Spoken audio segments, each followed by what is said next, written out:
Está no ar, programa Umbanda Reino da Paz. Apresentação, Pai Léo das Pedreiras, com participação de Mãe Priscila das Águas e Rodrigo Muniz. Um filho de Pemba que tem fé, nós temos fé. Um filho de Pemba que tem luz, nós temos luz. Pra iluminar nosso lugar, Pai Oxalá sempre tem mais um. Pra iluminar nosso lugar, Pai Oxalá sempre tem mais um. Olá, meus irmãos, Saravá, que a paz de Oxalá esteja com todos vocês.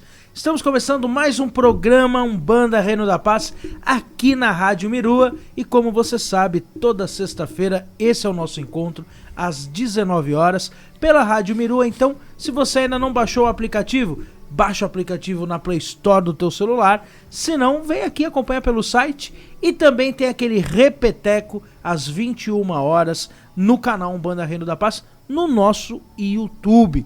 Além disso, também quero convidar que você conheça o nosso trabalho no Instagram, @umbanda_rp, @umbanda_rp. Antes que alguém mande eu repetir, já está explicado. Então, hoje nosso tema é práticas, aliás, foi um tema que foi pedido pelo Instagram sobre práticas de cura na Umbanda. Então, eu quero dar o nosso boa noite para o Rodrigo. E neste clima de cura, Rodrigo, boa noite.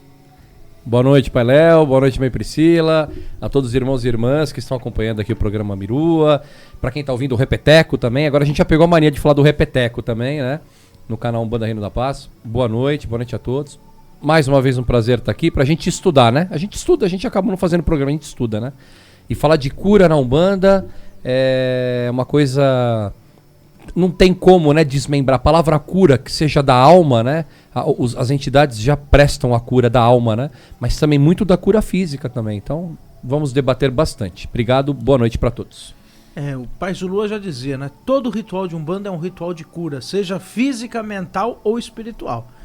E Mãe Priscila, boa noite. Seja bem-vinda à nossa grande médica de almas da nossa casa. Mãe Priscila, boa noite. Boa noite para todo mundo, é uma alegria estar aqui mais uma vez na Rádio Mirua, no canal Umbanda Reino da Paz, trazendo bastante informação e também aprendendo também com vocês. Então boa noite para todo mundo. Muita gente fala que a Mãe Priscila quase não fala, mas hoje ela vai falar mais do que a gente. Hoje o programa é dela. Até mesmo porque a Mãe Priscila é a responsável pelo ritual de cura, né, da nossa casa. Então a gente vai passar a bola. Antes disso eu vou fazer só aquela prédicazinha, porque eu acho que a Umbanda ela tá muito conectada à cura. Sim. De várias formas, até mesmo porque hoje não se sabe, e não é uma coisa hoje concreta, da onde surge a palavra Umbanda. Eu já ouvi, por exemplo, de pessoas falando que Umbanda é porque é uma banda de Deus. Eu não concordo com esse tipo do que foi explicado. E hoje o que se sabe é que dentro da senzala, em alguns rituais, chamava-se o sacerdote que fazia a cura de Umbanda. E alguns em banda também. De né? Embanda. Então, talvez o nome Umbanda venha dessa cultura dos rituais e dos sacerdotes que praticavam as curas. Os pajés, não podemos dizer assim, né? Os benzedeiros, as parteiras de dentro das senzalas. Há relatos que inclusive dizem que na macumba carioca o termo Umbanda em determinados momentos também era citado. Então, e o importante é que, além do nome, né? Porque hoje em dia as pessoas querem caçar o título, quem deu, né? O importante é que a prática da Umbanda, ela transcende às vezes, né? Até as próprias entidades transcendem, né? O culto, né? Resumir a Umbanda apenas na palavra, né? Às vezes é uma coisa tão pequena nesse universo, né? De entidades, de irmãos, né? São irmãos e irmãs que têm mais experiência que nós, que já viveram mais experiências e hoje estão no momento de entidades espirituais. São nossos professores, assim como a roda gira. Um dia todos nós, aliás, vocês que estão ouvindo, também seremos os professores dos próximos que virão. E nós teremos novos professores, mesmo sendo professores. É a roda da vida, né? Então a Umbanda é linda por isso. É a continuação, é a perpetuação de uma prática, mas com uma evolução constante, né? É tão bonito. E a cura, ela representa isso, né? Se transcender, né? Vai ser um programa hoje Que já vale programa 2 também, hein? Sim, com certeza. Mas aí, minha Priscila, já começa falando pra gente um pouquinho o que difere, porque se a gente tá falando que a Umbanda trabalha com cura, né, em vários rituais, mas, por exemplo, a nossa casa, e não é privilégio da nossa casa, várias casas também têm os seus trabalhos específicos de cura. O que diferencia? Por que alguns rituais são determinantemente de cura, enquanto outros rituais também são de cura, mas não são denominados assim? Por que existe o ritual de cura dentro de uma casa? Então, o trabalho de cura dentro de uma casa, ele requer muito mais atenção, né? E mais disciplina. Não que nos trabalhos de Umbanda, de Caboclo, Preto Velho, não tenha isso. Mas dentro de um trabalho de cura, a gente precisa se preparar muito mais, porque nós estamos lidando, além do espiritual daquela pessoa, a gente está lidando com o físico também, né? Porque muitas pessoas que procuram esse trabalho da cura, que procuram, né? A gente brinca na nossa casa que o ritual de curas é outro tipo de assistência, não é a mesma assistência que frequenta a nossa casa de segunda-feira. São outras pessoas, às vezes pessoas que não são tão ligadas à energia ali da Umbanda por algum motivo e vão lá realmente só para receber a cura ou para receber uma energia de tranquilidade, né? Então, é necessário, eu vejo como um trabalho de cura, ele tem que acontecer fora, sim, das giras. Não que através das giras não aconteçam, né?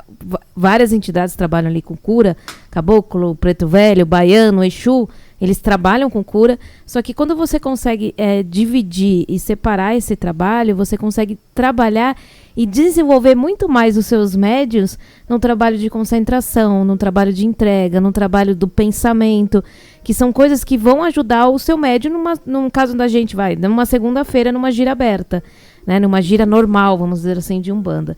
Então, assim, eu vejo essa diferença, né? O trabalho de cura, ele tem, sim, essa mudança de energia. É um trabalho com uma energia, por mais que a gente fala cura, é uma energia muito densa, é uma energia muito que requer muito cuidado, requer muita atenção, porque senão pode virar a banda, vamos dizer assim. Então é um trabalho totalmente voltado para aquilo, né? E quando você trabalha voltado à cura, um trabalho só para aquela energia, você consegue trabalhar muito melhor tudo aquilo que as pessoas vêm procurar, né? Então, a maioria das casas que eu já frequentei tinha um trabalho sozinho, não era um trabalho conjunto, né? Porque eu acredito que existem médios que gostam de trabalhar mais com a cura, né? A gente já teve médios que só vinham no nosso ritual de cura e não vinha na Umbanda e trabalhava com a gente no ritual de cura, porque se afinizava com aquela energia dentro da nossa casa. Hoje a nossa casa, ela traz um ritual de cura bem diferente, né? O nosso começo do nosso terreiro, ele tinha tabaque, tinha alguns pontos ali de Umbanda, só que hoje o nosso trabalho de cura, ele traz um trabalho totalmente voltado ao espiritismo, né? Voltado à mesa branca, voltado a trabalhos com psicografia, com pinturas mediúnicas, com um trabalho da ligação para resgate, né? O trabalho de resgate de espíritos sofredores, de espíritos obsessores. Então a gente traz esse trabalho que é bem parecido com um centro espírita, para quem já frequentou, porque eu acabei ficando responsável por esse trabalho. Então, foi a forma que a minha entidade, que é a entidade que comanda o rito de cura, me trouxe, né, como a gente deveria trabalhar esse trabalho. E expandiu muito, porque a gente conseguiu atingir outros tipos de pessoas, né, de pessoas que nunca conheciam a Umbanda e começaram a conhecer através de alguma graça que tiveram nesse ritual e frequentam hoje a nossa assistência de segunda-feira. Então, eu acho que você consegue atingir outro número de pessoas também e você consegue trazer pessoas que não imaginam que a Umbanda faz esse tipo de trabalho. Então, eu acho que é um leque aí que se abre dentro de uma casa. Eu acho que é importante de comentar sobre isso, porque algumas pessoas podem pensar, pô, mas por que precisa de um trabalho desse, né? Há necessidade de fazer esse trabalho? Por que não pode ser feito de outra forma? Ou então algumas pessoas falam assim, mas é Umbanda, por que é um ritual mais kardecista? Eu acho que mais espírita. Eu acho que o que a gente tem que entender é a mesma coisa, por que as pessoas perguntam, por que na Umbanda vai ter psicografia, sendo que a entidade fala a mensagem?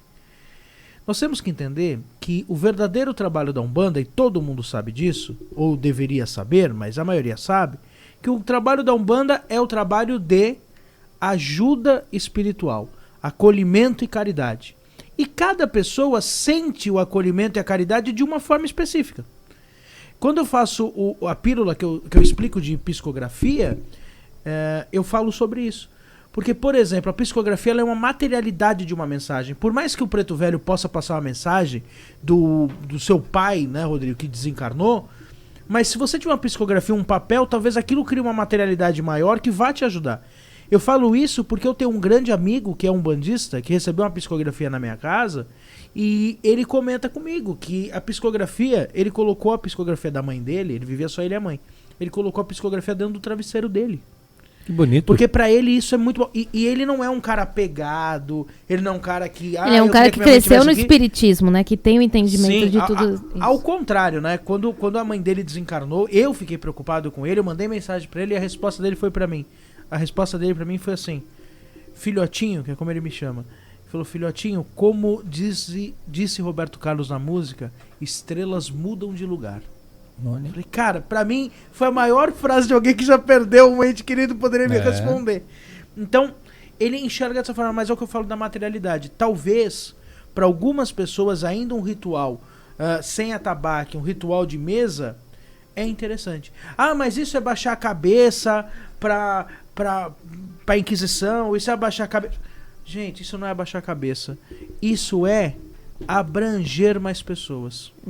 A Umbanda é uma religião que ela tá para praticar caridade e não para ficar preocupado com o que os outros vão falar.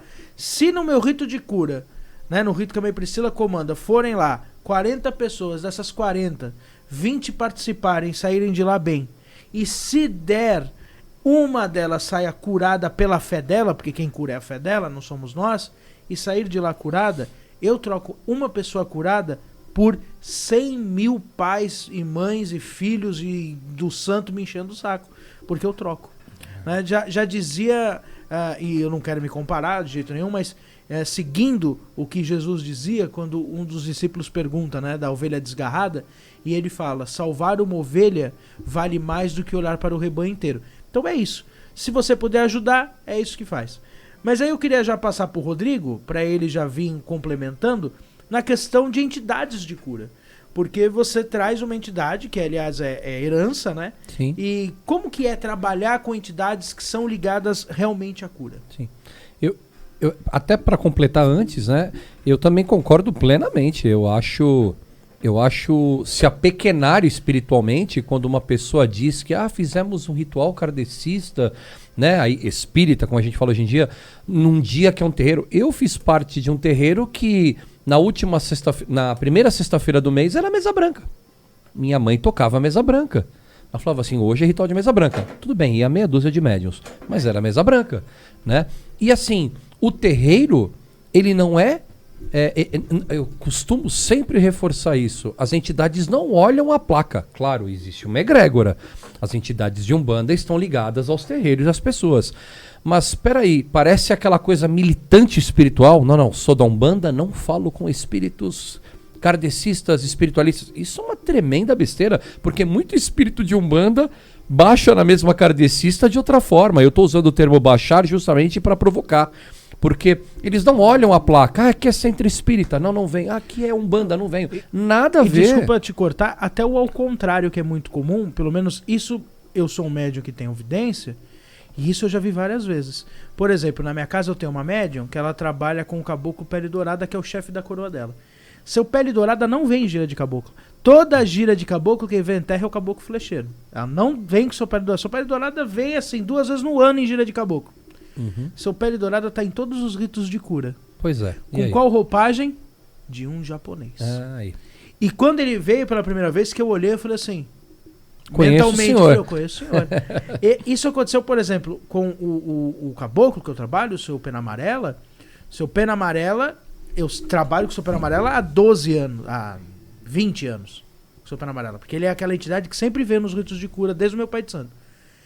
No último rito de cura, penúltimo rito de cura, de repente eu vejo uma figura na minha frente, um Brahmane, hindu, e aí eu olhei e fiz assim: seja bem-vindo, ainda fui, né?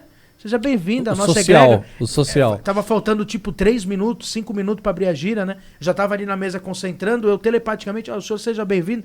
Ele falou: bem-vindo? Eu venho aqui sempre há muito tempo. Eu falei, eu não conheço, pelo menos não conheço a sua roupa fluídica. Aí ele falou, talvez você não me conheça desse jeito, mas você me conhece do outro jeito. E aí ele foi na minha frente transmutando pro seu pé amarelo. Falei, que interessante. Por quê? Porque os espíritos teve várias encarnações. Sim. Então, desculpa te cortar, Não, Rodrigo, imagina. mas é uma realidade. Não é muito que a entidade de Umbanda, ela se traveste, vamos dizer assim, para uma entidade de kardecismo. Ao contrário, muitas das vezes... uma entidade de são- Umbanda que se travessa São pra espíritos outra. hindus, espíritos egípcios, espíritos Sim. de várias egrégoras que, para a roupagem da Umbanda, acabam usando a forma fluídica do arquétipo. E esse é o ponto fundamental, porque quando a gente vê um discurso de alguém que acha que o seu discurso é um discurso preconceituoso, porque quem olha pela maldade falaria, Pai Léo está dizendo então que um índio não é suficiente, é melhor vir como um Brahmane. E aí ele vai falar pra você, não, mas eu uso minha roupagem indígena. Eu já fui um Brahmane. Tipo assim, eu estou mostrando de uma outra... Mas eu sou o Que indígena. é o caso do seu pé amarelo. Ele usa, né, a roupagem E fluídica. mesmo que não fosse, nós temos uma limitação humana. A gente não pode esquecer uma coisa. O racismo existe. O preconceito existe. A misoginia, a xenofobia. Nós somos ainda... O planeta Terra ainda é um planeta doente. Com essas doenças de cor, gênero, sexo, são coisas pequenas, mas ainda muito comum entre nós, 7,6, 7,7 bilhões de habitantes. Mas para os espíritos isso já não faz mais sentido. Então o espírito de um preto vai conversar com o espírito de um índio, que vai conversar com um brahmane, que vai conversar com um caucasiano nórdico. Isso não existe. As etnias, elas estão mostrando uma feição daquele momento espiritual da vida e tá tudo bem. O que a gente tem que entender é que o que vale é o trabalho e não quem está por trás, e muitas vezes eles nem se mostram, né? Mas enfim, e aí eu vou dar um exemplo.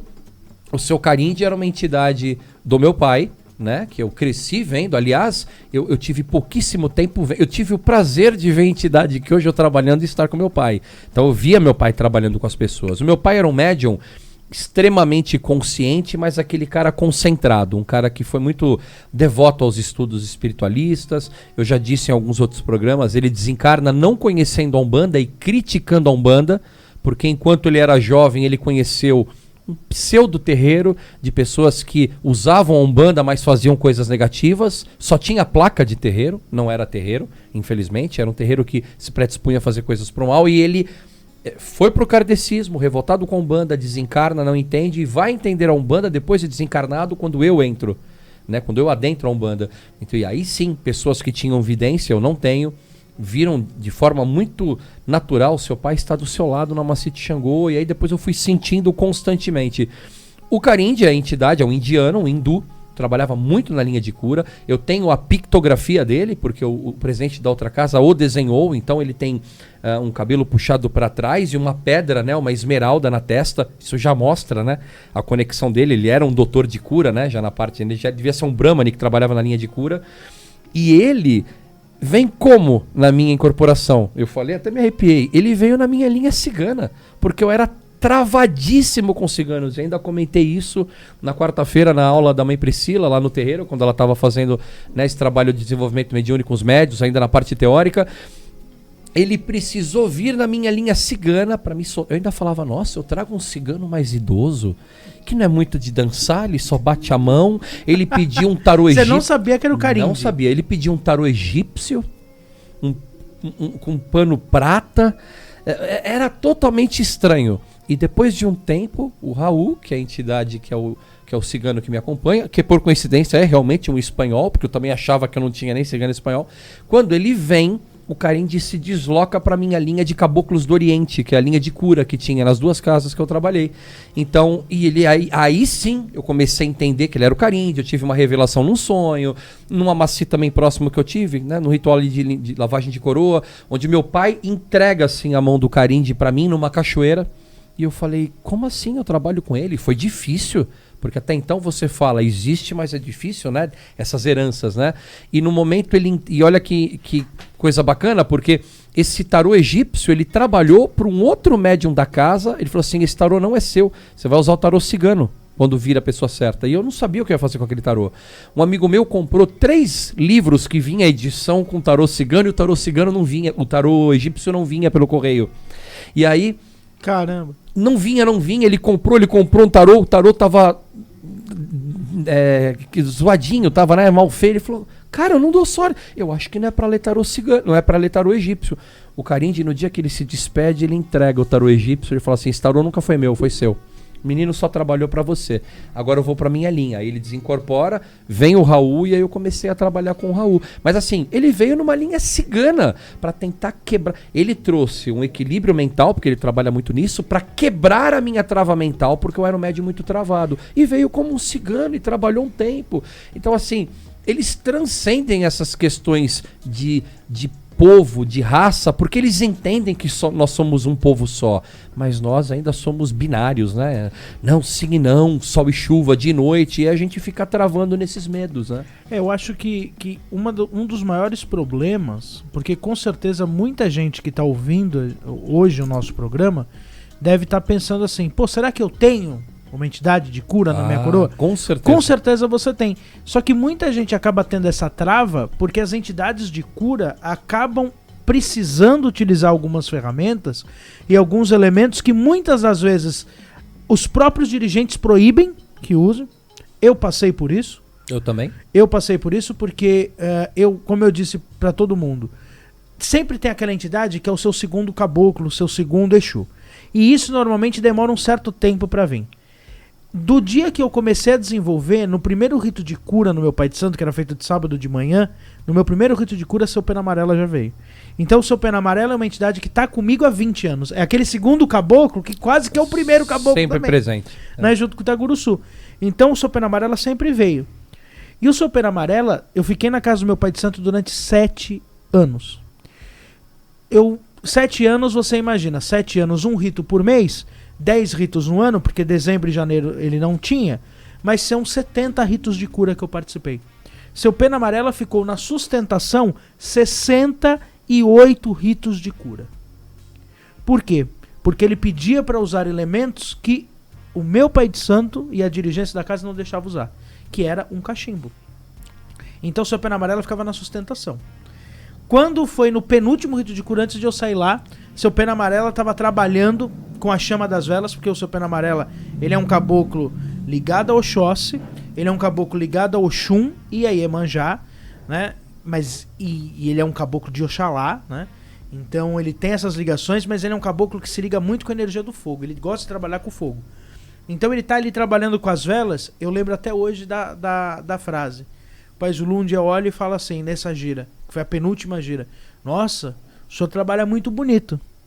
Aí o pajé respondeu pra ele, imagina se eu pudesse trabalhar com o que eu quero. Sutileza, mais um, né? Não, passou um tempo, abri minha casa, passou alguns anos, meu Pai de Santo foi até minha casa porque ele teve um problema de saúde. Quem está lá no nosso rito? Seu Pena Amarela. Seu Pena Amarela na minha casa, usando cachimbo, usando a maraca. E o Seu Pena Amarela usa algumas ferramentas um pouco diferentes, porque ele faz uma mandala com 9 velas, ele usa muito cristais, ele usa incenso, ele usa água, ele usa terra, ele usa muita coisa. Realmente, ele é um caboclo que utiliza muita coisa. E aí, quando acabou o rito de cura, meu Pai de Santo falou a frase, poxa, tive um caboclo desses 7 anos, a gente não conseguiu utilizar dele. E isso acontece com muita gente. Muita gente talvez esteja nos ouvindo e fala assim, poxa, eu tenho um caboclo de uma linha até Pena Branca, né, que é o grande chefe dos caboclos de cura, da linha de duplicação de espaço, mas tantos caboclos, né, com o nome de 3, por exemplo, que são todos caboclos ligados à cura, 3 penas, 3 rios, 3 cachoeiras, 3 estrelas, todos esses caboclos, né, são Mata Virgem, que é um caboclo de cura, tantas entidades de cura que muitas das vezes o médium não pode soltar, por quê? Porque essa entidade vai precisar de alguma ferramenta que a casa não deixa ou que o médium não vai assimilar. Sim. Porque a gente está acostumado na Umbanda ao famoso arquétipo. Se você achar, o cara tá recebendo lá o Mata Virgem dele, ele acha que o Mata Virgem tem que usar uma guia toda verde, atirar a flecha, e não. Se ele é um caboclo de cura, se ele é um caboclo que vai trabalhar de uma forma diferente, a mãe Priscila trabalha também com uma cabocla de cura, que é a cabocla Indaiá. A incorporação é diferente e os elementos que a Indaiá usa não é os mesmos elementos que a Jurema. A Jurema é uma caboclona de Umbanda. Mas eu queria fazer uma pergunta para vocês dois, agora para a mãe Priscila. Por exemplo, o rito de cura nasceu porque as entidades de Umbanda pediram ou vocês já tinham isso dentro de vocês? Já tinha na casa do pai Edson, né? Já existia. O pai Edson sempre trabalhou muito com o trabalho de Ele cura. trabalha, né, com o Mas Pai Leão. não nessa formatação que vocês têm hoje. Não. Quando a gente começou o nosso ritual de cura, era o pai Léo, ele era à frente, então a gente tinha... Eu fazia o ritual igual o dele. Era igual o dele. Então era um ritual meio de Umbanda, mas voltado à cura, né? É um ritual era um ritual que Mas com caboclo, pontos de preto velho e oriente, criança. Era pontos quase de uma oriente. mesa branca tradicional? Não. Era Não um tinha rito mesa, não tinha nada. Tá. caboclo, preto velho e criança, e tinha uma maca no meio. Ah, tá. Era isso. Não tinha mesa, todo mundo de pé, com as roupas, com as guias. E era aí, isso. uma vez eu conversando, eu acho que com o pai, eu conversei com o pai João, se eu não me engano, e eu falei que eu sentia falta de alguns elementos, porque eu tinha um doutor que eu sentia muito ele na época que eu era do espiritismo, e que eu sentia falta de utilizar algumas ferramentas com ele. E ele não que ele não vinha, mas ele trabalhava totalmente diferente na formatação da cura que a gente tinha, né? E aí passou um tempo, aí eu trabalhava no ritual de cura ou com a Clarinha ou com a Indaiá. Dificilmente o Dr. Carlos Alberto vinha. E aí até que o Corcunda chegou pra mim e falou, olha, a partir de tal dia você começa responsável pelo ritual de cura, e aí a espiritualidade vai te passar como é que vai ser a partir de agora. E aí eu tive sonhos, eu tive encontros nesses desdobramentos no espiritual, me mostrando como que seria o nosso ritual de cura, né? Eu não sei quanto tempo que eu tô no ritual de cura. Já deve fazer uns 3 anos, 4 anos talvez. E aí foi mudando. Hoje o nosso ritual de cura, ele ganhou um corpo, assim. É muito interessante a forma que ele criou dentro da nossa casa. Hoje eu consigo trazer os médiuns, os mais velhos não, mas os médiuns mais novos que começaram nesse meu curso, que o Rodrigo está acompanhando, eles têm um amor pelo rito de cura, quando a gente não tem, né? A gente sofreu, pessoal 4 anos, porque esse era um problema do terreiro. Ah, vamos fazer o ritual de cura, mas você vai fazer o ritual de cura, não vem ninguém. Vem 3 médiuns. 3 médiuns novos. Aí você fala, pô, mas eu preciso de sustentação. Sim. Então a gente sofreu esses 4 então, anos. Então hoje a gente tem, né? Os médiuns até pedem, tem que ter mais de um rito de cura, porque eu sempre costumo falar que é um trabalho de cura, né? Esse trabalho que é um trabalho, mesmo que é denso, que eu falo, né? E sutil ao mesmo tempo, ele é muito mais fácil para o seu desenvolvimento mediúnico. Porque você consegue a concentração, ela fica de uma forma diferente, e os médios conseguem captar coisas diferentes no ritual de cura. Então eu tenho médio que senta ali na mesa e consegue captar como que é o caboclo dele, como é o preto velho dele, como é a criança dele. Ele consegue captar, tipo, energias, luzes que vêm lá do portal, do nosso ponto central. Então, assim, eles têm visões, assim, maravilhosas. Porque a gente vai abrindo a gente vai ampliando isso. Na quarta-feira eu conversei um pouco com alguns médicos que me perguntaram sobre algumas coisas, sobre a pintura, né? Ah, mas eu posso fazer a pintura? Será que eu tenho essa mediunidade? Eu falei, todo mundo pode ter uma mediunidade se você desenvolver ela. Se você mostrar que existe ali um caminho e trazer a confiança, né? Então, eu tenho hoje médios que fazem pintura mediúnicas que nunca tiveram contato com desenho, né, contato com nada assim para falar, a pessoa está desenhando ali, né? Hoje ela faz a pintura mediúnica totalmente automática ali, é uma pintura atrás da outra. Eu tenho médio que faz a psicografia que não incorpora, que é médio, que é Cambone, que não é médio girante, então que faz a psicografia lá. Então é um trabalho que a gente conseguiu ampliar, né? É um trabalho que eu tenho muita alegria de estar, né, de ser essa ferramenta para estar à frente, mas eu tenho muita gratidão pelas entidades, né? O Dr. Carlos Alberto, que é o principal ali, que é o que comanda mesmo, que traz na nossa casa todo esse trabalho de cromoterapia, porque ele sempre trabalhou com isso. Então ele sempre trouxe esse trabalho de abaixar a luz, ele que me ensina essa parte de concentração, as meditações que geralmente eu faço, é ele que me intui, ele que me mostra alguns caminhos de concentração. A avó Rosário da Bahia, que é uma preta velha que não trabalha com ninguém da casa, ela vem só pro rito de cura. E ela se apresenta na mesa. E o Herê Arthur, que também ninguém incorpora ele, e é um Herê, é um mentor que vem e que cuida da nossa cura. Então são entidades que não são do nosso dia a dia, né? Tipo, dos trabalhos lá de giras abertas. Mas são entidades que vêm para esse tipo de trabalho. E dentro do espiritual também, né? Ele cresceu muito, assim. As visões que a gente tem de portais abertos dentro do espiritual, a cada rito de cura, ela aumenta. De muitos espíritos que procuram aquela casa para ser ajudados, de muitos espíritos que procuram ali aquele portal para cuidar, para zelar, né? Então é muito legal, é bem bacana. Eu acho que todo mundo deveria fazer um ritual de cura e começar a trazer essas energias de cura para dentro da casa, porque ajuda muito espiritualmente e é um grande passo de estudo. Eu acho que a cada ritual de cura que a gente estuda e a gente aprende uma coisa nova dentro da espiritualidade. E é neste clima sobre rito de cura que a gente vai ouvir um pontinho.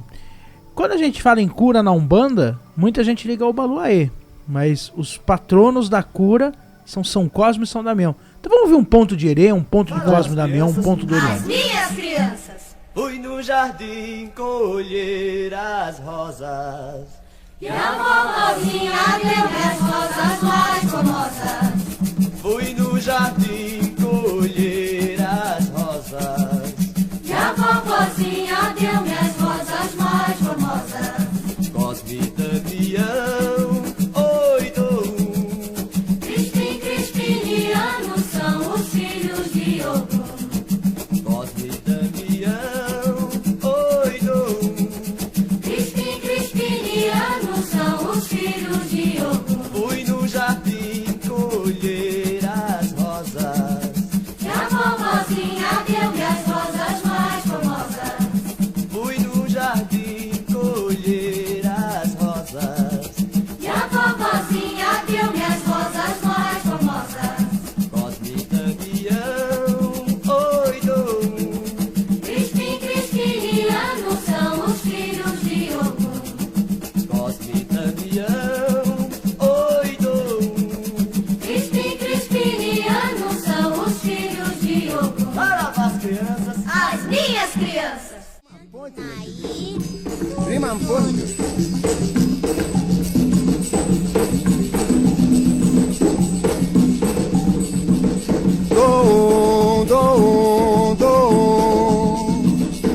Cosme e Damião,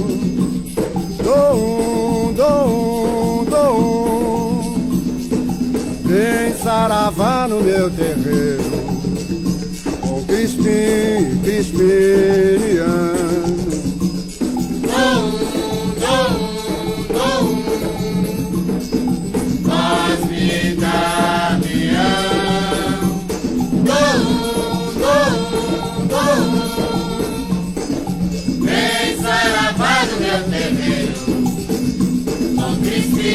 Crispiniano. Vai colher as flores lá no meu jardim. Estamos de volta depois de ouvir Ponto de Cosme e Damião. Eu sou apaixonado por Cosme e Damião, né? Tenho uma grande devoção por Cosme e Damião. Então sempre é bom ouvir um ponto, né? Uma linha aí que a gente tem que trazer num programa também, porque é pouco falado, né? As pessoas falam muito de outras linhas e esquecem dessa linha tão poderosa que a gente tem, É né? verdade. Que são os herês, que são abençoados aí por Cosme e Damião. Vamos trazer um programa falando sobre eles, né? É isso aí. Eu queria fazer uma pergunta pra vocês antes Faça. das perguntas. Aliás, né? A gente tem que dar parabéns para o Rodrigo, que o aniversário dele foi ontem. Então, parabéns, ficou mais Obrigado. velhinho. Obrigado. Happy Falamos de birthday. Cosme e Damião, né? A gente É. lembra. O primeiro pedacinho de bolo sempre vai pra eles. 4.4 com corpinho de 7.7. Mas a gente chega lá.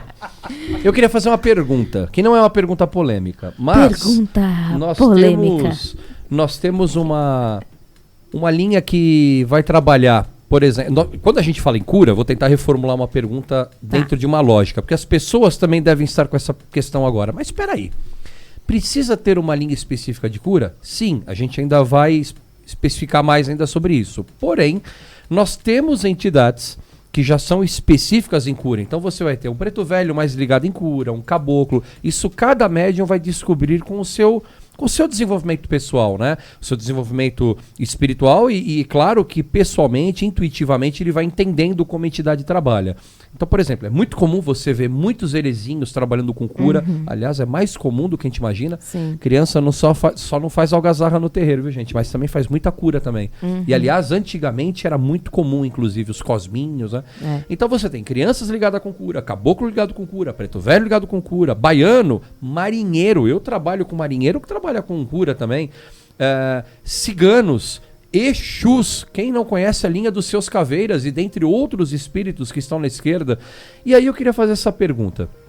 Qual seria a diferença de um rito específico de cura e uma entidade durante a gira trabalhando com cura? Pergunta para o Pai Léo e para a Mãe Priscila. Primeiras damas. Bom, a diferença é que as pessoas, quando elas vão ser trabalhadas ali num trabalho normal de trabalho de umbanda, vamos dizer assim, né? Numa gira ali com consulta e passe, a pessoa, muitas vezes, ela não está conectada naquela energia. A entidade vai sentir que é necessário fazer um trabalho de cura e a entidade vai trabalhar, vai fazer, como a maioria das entidades fazem isso durante, né, os trabalhos normais do nosso dia a dia dentro do terreiro.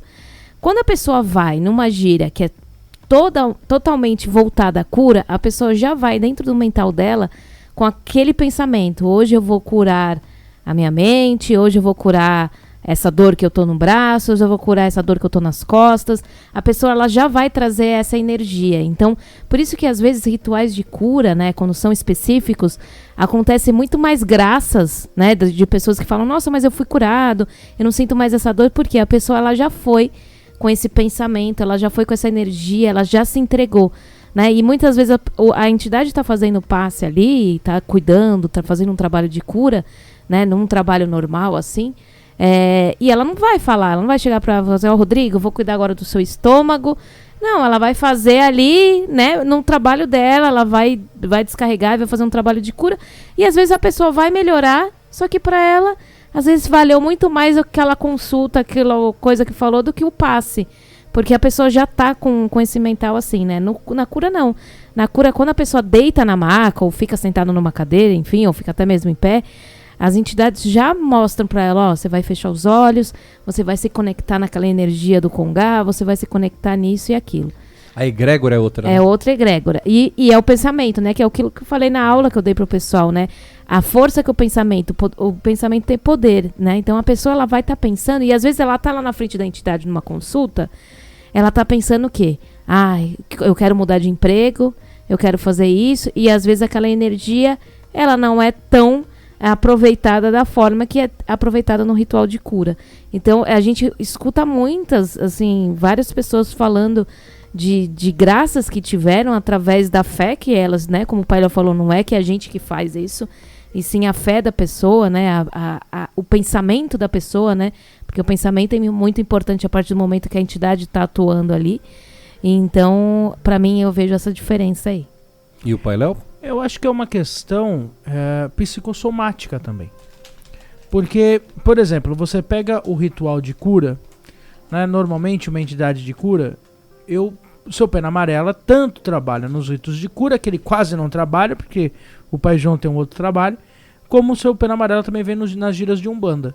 Mas, por exemplo, quando as pessoas vão na gira de Umbanda e se colocam numa maca, usa-se o elemento, como muitas das vezes é muito comum nas casas de Umbanda, algumas entidades usarem aquele instrumento que manicure usa, né? Que parece um bisturi, mas que não é um bisturi.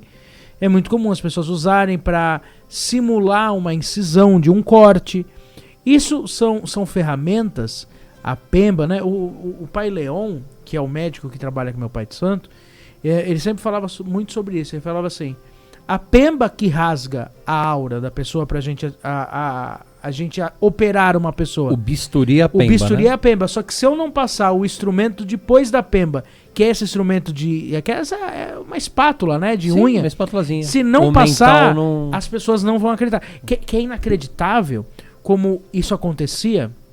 E algumas pessoas acabavam a gira e elas falavam assim: meu Deus, eu senti cortar. Mas eu sente, senti né? sangrar. Eu não sei se você... Eu senti... Sente, eu já fui operado. É. Mas, eu também. mas você não está sendo também. cortado. Não. O que você está sentindo é o quê? É uma cópia O teu psicossomática, porque você também tá entendendo que aquilo tá ocorrendo. E é uma ressonância do teu duplo, né? Você tá Sim. sentindo. Ali o teu perispírito foi trabalhado, E né? isso é maravilhoso, porque quando a pessoa ela se coloca numa máquina e ela sente isso, Sim. ela se abre para receber Sim. a cura. Existem casos de cirurgias espirituais que se detecta no raio-x o ponto. Sim, O a gente tem ponto- casos, né? Eu já tive casos no Centro Espírita, no Biratã, onde minha mãe e meu pai nasceram ali no Centro Espírita, tinha algumas operações também. O Biratã de Deus. O Biratã de Deus, que minha mãe sempre fala até hoje dele. E a pessoa fez uma operação espiritual, depois ela foi fazer um exame, uma ressonância. A senhora já operou aqui. Ela falou assim, como é que o senhor sabe que eu fui no centro? Como centro, minha senhora? Não, tem pontos aqui, tem incisões. Moço, eu nunca operei. Eu operei espiritualmente. O médico tipo, ficou bobo, né? Falou, não, me desculpa, a senhora deve ter sido operada e não se lembra. A gente E tinha marcado ali, É. no físico. A gente tem o caso que, por incrível que pareça, é o espírito dessa pessoa que mandou a psicografia, mas muito antes disso. Não foi na nossa casa, dessa pessoa ir num centro e depois ela ir fazer uma chapa. E a chapa dá um problema. Chapa, eu fui muito velho agora, né? Chapa foi velho, hein? Nossa, Olha. fazer um raio-x e no raio-x foi uma brigaiada porque não conseguiu fazer o raio-x, saiu tudo estourado porque ela tinha pinos na coluna, sem incisão. Nossa. Materializou Meu pinos pai, é. de aço na coluna A da Ivete pessoa. também, né, que cuida da nossa secretaria, ela tinha alguma coisa, não sei se era no pulso, e ela passou por uma cirurgia espiritual. E a Ivete tem muita fé, né? Quando ela deita ali na maca ali, ela se entrega realmente. E quando ela voltou, ela tinha que fazer uma cirurgia, ia ter que fazer uma cirurgia mesmo. Eu não sei se era no dedo, agora eu não lembro onde era, mas era nessa Na parte mão, da né? mão. E aí o médico falou assim, não tem mais nada. Tipo, ela tinha todo um problema, então o médico tava repetindo os exames pra poder fazer a cirurgia e sumiu depois de alguns meses ali aquele problema que ela tinha, como se ela tivesse feito já a cirurgia. Então, é a entrega, né? Entrega. É o poder. É a fé. É. Nós É a temos fé. vários casos na nossa casa, é que isso talvez seja uma trava mental. Mas eu não gosto de falar dos casos que já tiveram no terreiro. Muita gente fala assim, eu queria conhecer o rito de cura, está convidado. Já ocorreu muita coisa.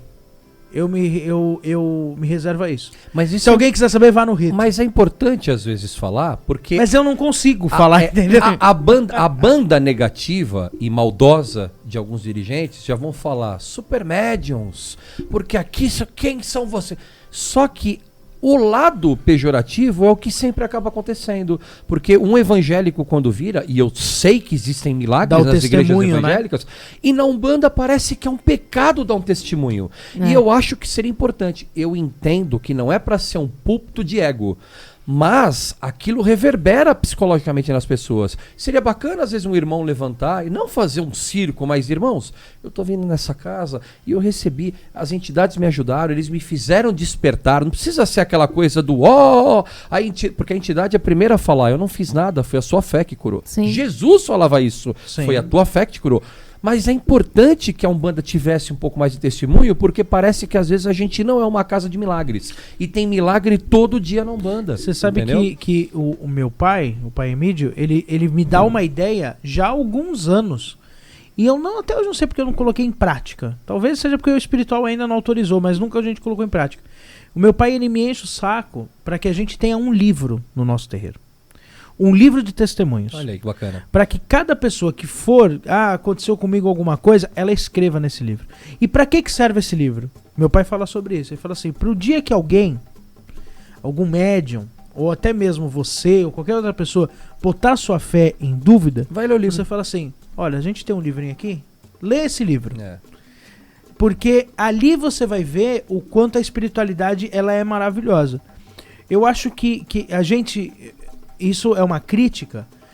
Nós umbandistas, nós ficamos muito na superfície. Sim. A gente fica no raso. A gente fica no agira e o atabaque. E a gente gosta disso. Mas o verdadeiro trabalho da Umbanda, que não é na minha casa, são todas as casas de Umbanda, o verdadeiro trabalho enraizado está no que aquela casa faz. No acolhimento, Não né? importa aquela casa, eu acho que a gente se preocupa muito com, mas é um banda sagrada, é um banda molocô, mas quantos orixás tem, mas aquela casa faz corte, A cor mas da aquela vela. casa usa vela, ou aquela casa usa bebida. A gente se preocupa muito com a superfície e eu vejo pouca gente chegar e falar assim, quantas pessoas são ajudadas na tua casa? Quantas? Eu tava falando isso na aula que eu tô dando do grupo de teologia. Eu gosto muito. Você tem um cara que aliás, estamos falando de cura, a gente pode falar depois no próximo bloco. Que tem um cara que eu sou assim. Eu adoro o Chico, mas tem um cara pra mim que é mais maravilhoso que o Chico, que é o Bezerra de Menezes. Eu sou fascinado na figura do Bezerra. E eu gosto muito do filme do Bezerra, que é a história dele, quando as pessoas chamam ele pra um debate. Você tem que vir debater com a gente que nós vamos provar que o espiritismo não existe. E aí ele fala, tá bom, eu vou. E aí ele chega no debate e ele fala assim, olha, só que eu tenho algumas como é que faltou a palavra pra mim? Exigências. Algumas né? exigências. Ele falou, posso fazê-las? Pode, você pode fazer a exigência que você quiser. Ele falou, olha, eu aceito debater com vocês que não acreditam, mas eu também quero que vocês tragam uma mãe que perdeu seu filho, que o não acreditar de vocês tenha confortado. Uma pessoa doente que sabe que está nos últimos momentos e que o não acreditar que vocês pregam também tenha consolado. Uma pessoa que está à beira de um suicídio e deixa de fazer isso por não acreditar como vocês. Se você me trouxer essas 3 pessoas, eu farei esse debate. Aí Acabou ele o se debate. levanta e vai embora. É. Porque é muito fácil a gente ficar falando assim, mas a casa de fulano faz coisa que eu não concordo. A casa de fulano... E aí, como muita gente fala assim, como eu sei se o terreiro é bom? Indo. Eu vou parafrasear ou eu vou plagiar Chico Xavier. Quando perguntaram como eu faço para conhecer o Chico Xavier, a resposta do Chico foi, procure a sombra do abacateiro. Então procure a sombra do abacateiro desse terreiro. Sim. Senta na assistência, porque não importa se naquele terreiro é verde, amarelo, vermelho, roxo ou azul. O que importa é como que aquelas pessoas saem dali. Porra, As pessoas voltam, as pessoas buscam, as pessoas estão evoluindo, a né? gente se pega, Rodrigo, numas coisas tão pequenas. É muito triste. Outro dia uma pessoa numa aula fez assim pra mim, mas o senhor acredita que Logunã existe? Não me importa se existe A minha ou resposta não. foi, É. eu acredito que o Ganesha existe. Então. E pra mim o Ganesha cabe na Umbanda, pra Sim. mim. Por que não vai caber a Logunã? Então a gente se preocupa tanto com o superficial, pouco importa, talvez a Logunã da Umbanda Sagrada, eu chamo de outro nome, eu chamo de Iroko, pra mim, só que não importa, o que importa é o que aquela energia está sendo usada para ajudar o próximo. As pessoas estão julgando a capa do livro sem ler o conteúdo do livro. Como diz o pai Luiz... Essa é a tristeza, o né? pai Eu não Luiz vou comprar Eduardo, esse livro porque eu não gostei da capa. Como diz, né, o pai Luiz Eduardo, que pra mim tem o nome de casa mais bonito de Umbanda do Brasil, que é a Centelha Divina. O pai Luiz Eduardo, ele tem uma frase, ele fez live já, ele é aqui do Mirua, hoje ele está à frente do Mirua, ele tem uma frase que eu acho maravilhosa: nós nos preocupamos mais com a forma do que com a essência. Essa é a verdade. Para encerrar dessa minha palestra enorme, mas eu lembro de uma vez que Pai Zulua pediu que cada médium levasse um copo. E quando ele chegou lá, tinham vários tipos de copo. Tinha copo americano, taça, tinha tulipa de cerveja, vários copos, canecas, vários copos esses que fossem de vidro. Ele botou todos os copos numa bancada, com todos os médiuns olhando. Ele pegou uma água e jogou dentro de cada copo. E aí ele falou: o copo são os terreiros. A água é a Umbanda. Ela vai se moldar ao terreiro. Agora, copo vazio não funciona. Água sem o copo é o oceano. Então, quando a gente entender que as casas são apenas copos que represam água, e a água é a mesma, e isso é por isso que muitas das vezes eu já conversei isso várias vezes com o Rodrigo, que hoje eu não tenho essa questão de mas o outro terreiro e aquele terreiro, você tá precisando, quantas e quantas vezes já não aconteceu? O meu padrinho de Umbanda, ô Léo, posso ir no teu terreiro que eu preciso dar uma consulta? Ele vem, ele não faz parte do meu terreiro. Por quê?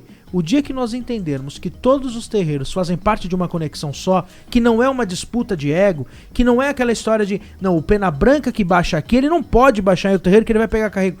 Como? Isso não existe. É a mesma coisa de você católico.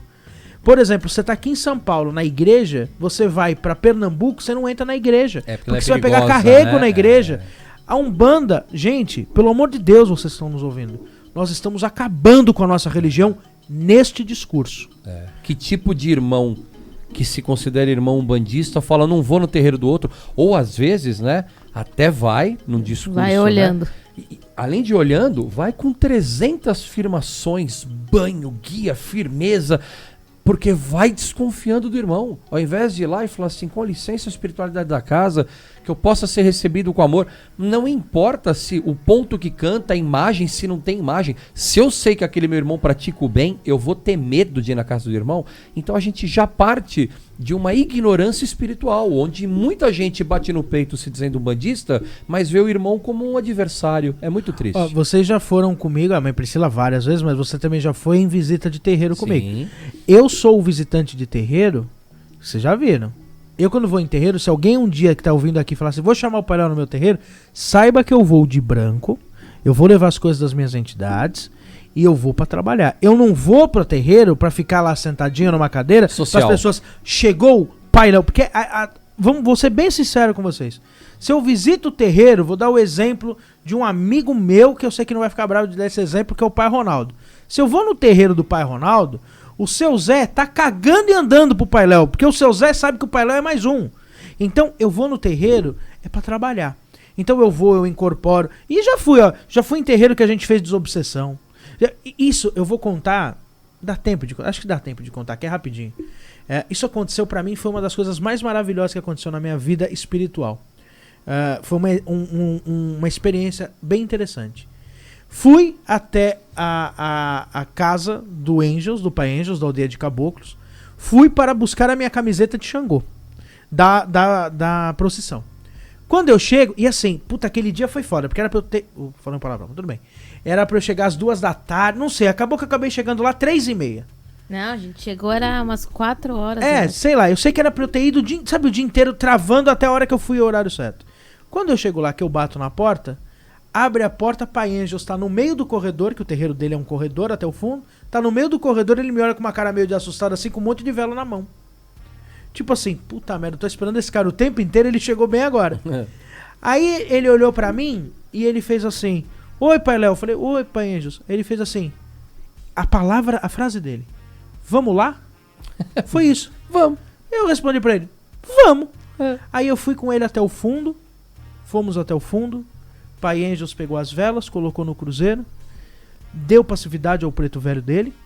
Eu ao lado, sem que ele falasse nada, eu ao lado sentei e dei passividade ao Pai João. Os dois acenderam as velas, rezaram, não trocaram palavras, só rezaram. Quando acabou, o Pai Angels falou pra mim, Pai Léo, eu tô o dia inteiro pra acender essas velas no cruzeiro, mas nada acontecia pra eu acender. A hora que eu consegui parar, o senhor chegou. Ele falou, eu não sei o porquê, eu resolvi que o senhor acendesse junto, porque é para uma tia minha que está com Covid, e foi aceso. Então, essa é isso que eu quero passar. Isso é Umbanda, isso que eu quero passar. Em nenhum momento eu fiquei preocupado qual que é a doutrina do Pai Angels. Vai ter carrego se no vai cruzeiro. ter carrego, se o Pai Angels vai assentar uma galinha, ou se ele vai assentar uma pipoca, se ele vai botar uma vela, que cor que ele botou a vela pro Baluaê. Interessa, a intenção, né? A pergunta foi, vamos trabalhar. Lá? A resposta foi, vamos. E é tão incrível, olha o incrível aparecendo, que assim, eles já têm esse livre acesso. Nós é que impomos as paredes, então eles só se encontraram e fizeram o que eles já fazem lá em cima todo santo dia. Se você perguntar pra mim assim, qual o nome do preto velho do Pai Angels, eu acho que é o Pai José de Aruanda que ele fez o ponto. Eu acho, mas não tenho certeza. Sim. Mas também não importa. Por quê? Porque com certeza, se for o Pai José e Pai João em algum momento se conectaram para que estivesse ali, e eu e ele fomos apenas instrumentos. Porque, mais uma vez, médium vem daí. Não podemos esquecer a máxima. Senhor, fazei-me instrumento da tua paz. A gente não está pedindo pra gente ser instrumento de nada. Nem instrumento da ética, nem instrumento da moral, nem instrumento da verdade. Instrumento da paz. Está lá para trabalhar. E final, isso né? falta, né? Falta desse contato, né? A gente tem, graças a Deus, grandes irmãos, e quando a gente vai no terreiro, a gente brinca com o pai Roberto, né, do Cefec, que é a continuação do Divina Luz, e o Divina Luz é a continuação do Cefec. Então, se a gente for qualquer hora lá da gira dele, a gente vai entrar, a gente vai saravar, mesmo que a gente nem incorpore. Importante a gente estar lá sentindo a energia e trabalhando. Quantas vezes eu já passei gira que o pai Roberto falou assim... Já tocou em casamento lá. Toquei casamento, toquei tabaco no casamento dentro do terreiro, cara. Olha aí. Então, é a forma que tem, que isso é Umbanda, né? Você vai ali, você vai praticar, e você vai trabalhar, e você vai fazer aquilo que a Umbanda pratica, que é o amor, né? E a doação, que você tá doando a sua energia ali pra Senão ajudar. nós não seríamos irmãos de fé, né? Seríamos irmãos de terreiro, né? Eu sou do terreiro tal, não sou seu irmão de fé. Não, nós somos irmãos de fé. Tá faltando isso pra muita gente. Né? Sabe o que falta pra nós? União. E se tem uma pessoa que sabe falar sobre isso, é o pai Luiz Fernando. Então vamos pros recados do Mirua. Voltamos, estamos de volta no programa Umbanda Reino da Paz, aqui pela Rádio Mirua. Lembrando que nós estamos no Instagram, no @Umbanda_RP. Repita. @Umbanda_RP. Repita. @Umbanda_RP. E também o Facebook qual é? Umbanda Reino da Paz. E o YouTube? Umbanda Reino da Paz. E o TikTok? Umbanda RP, eu acho. Eu acho. TikTok eu não uso. Procurou Umbanda Reino da Paz. Mas encontrou. procura lá, e depois, né? Depois de estar aqui na Rádio Mirua, esse programa vai estar lá no nosso canal Umbanda Reino da Paz. E explicar para as pessoas que querem ouvir o programa, tem que fazer como? Baixar o aplicativo pela Play Store no seu celular para você ouvir a Rádio Mirua no seu dia a dia. Então ouça todos os dias, porque sempre tem programas muito bacanas aqui de dirigentes que trazem assuntos super bacanas, e também pontos, né? O dia inteiro você vai ficar ouvindo pontos aí de Umbanda aí para alegrar o seu dia. É isso aí. E agora nós vamos de perguntas polêmicas ou perguntas dos nossos seguidores? Perguntinhas. Perguntas que vieram através da onde? Do @Umbanda_RP. Vamos lá. Adoro. Então o mande nome lá. A underline. gente sempre abre caixinha, então sempre manda as suas perguntas. Bom, a primeira pergunta é de Norma Aguiar, de São Leopoldo, Minas Gerais. Qual a importância da santidade do Oriente? Por que não vemos mais falar de Ramatiz, Orixá Malê, tudo isso? Uma boa pergunta. Ramatiz, adoro o Ramatiz, um grande professor. Nós temos várias entidades, né? Pai Jacó, Pai Jacó. entidades que são muito conhecidas, né? Dentro do mundo umbandista, né? O Pai Zartu, que também é bem falado. Eu acredito, se eu falar eu acho que vou ser muito polêmico, mas eu acredito que com a africanização demais da Umbanda, e eu entendo e eu respeito, eu adoro a africanização, até mesmo porque eu no meu congá tenho os orixás africanizados, mas eu acho que a gente tem um sério problema na Umbanda, que quando a gente foca muito de um lado, a gente acaba parecendo que esquece o outro. A gente viveu uma época muito kardecista da Umbanda, que eu acho prejudicial. A gente viveu uma época muito muito católica da Umbanda, que eu acho prejudicial. A gente viveu uma época muito africana na Umbanda, que eu acho prejudicial também. E hoje a gente vive, eu acho que a Umbanda hoje ela não tá tão africana. A Umbanda hoje ela está xamânica. É um negócio, é o hype. O hype de hoje em dia é xamânico, pagelã, ayahuasca, rapé, sananda. Então a Umbanda ela está nesta fonte indígena hoje, que eu também acho prejudicial. Por que eu acho prejudicial? Porque eu acho que eu gosto de uma frase, de uma historinha bem rapidinha, do filho do Jô Soares. O filho do Jô Soares, ele era autista, e o Jô uma vez contou que ele teve uma passagem com o filho dele que marcou a vida dele. O Jô contou quando o filho dele desencarnou. Que um dia ele foi com o filho dele numa livraria, e o filho do Jô pegou 6 livros para levar. E aí o Jô falou pra ele, falou: filho, o pai até tem dinheiro para comprar os 6 livros, mas você não vai conseguir ler os 6.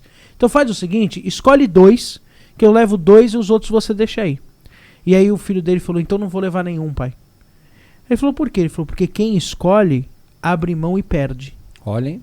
Então eu acho que isso é um problema, porque quando a gente foca muito de um lado, a gente acaba esquecendo uma gama de outras coisas. Aonde hoje está muito mais preocupado, e respeitem essa minha crítica, porque enquanto hoje a gente está muito mais preocupado em falar quais são as diferenças de Oxum Opará e de Oxum Ipetu, do que talvez trazer porque o ramatismo não existe mais na Umbanda. Do mesmo jeito que naquela época também não se trazia orixá. Então, não devemos viver as polaridades. Eu acho que o meio do caminho é o caminho.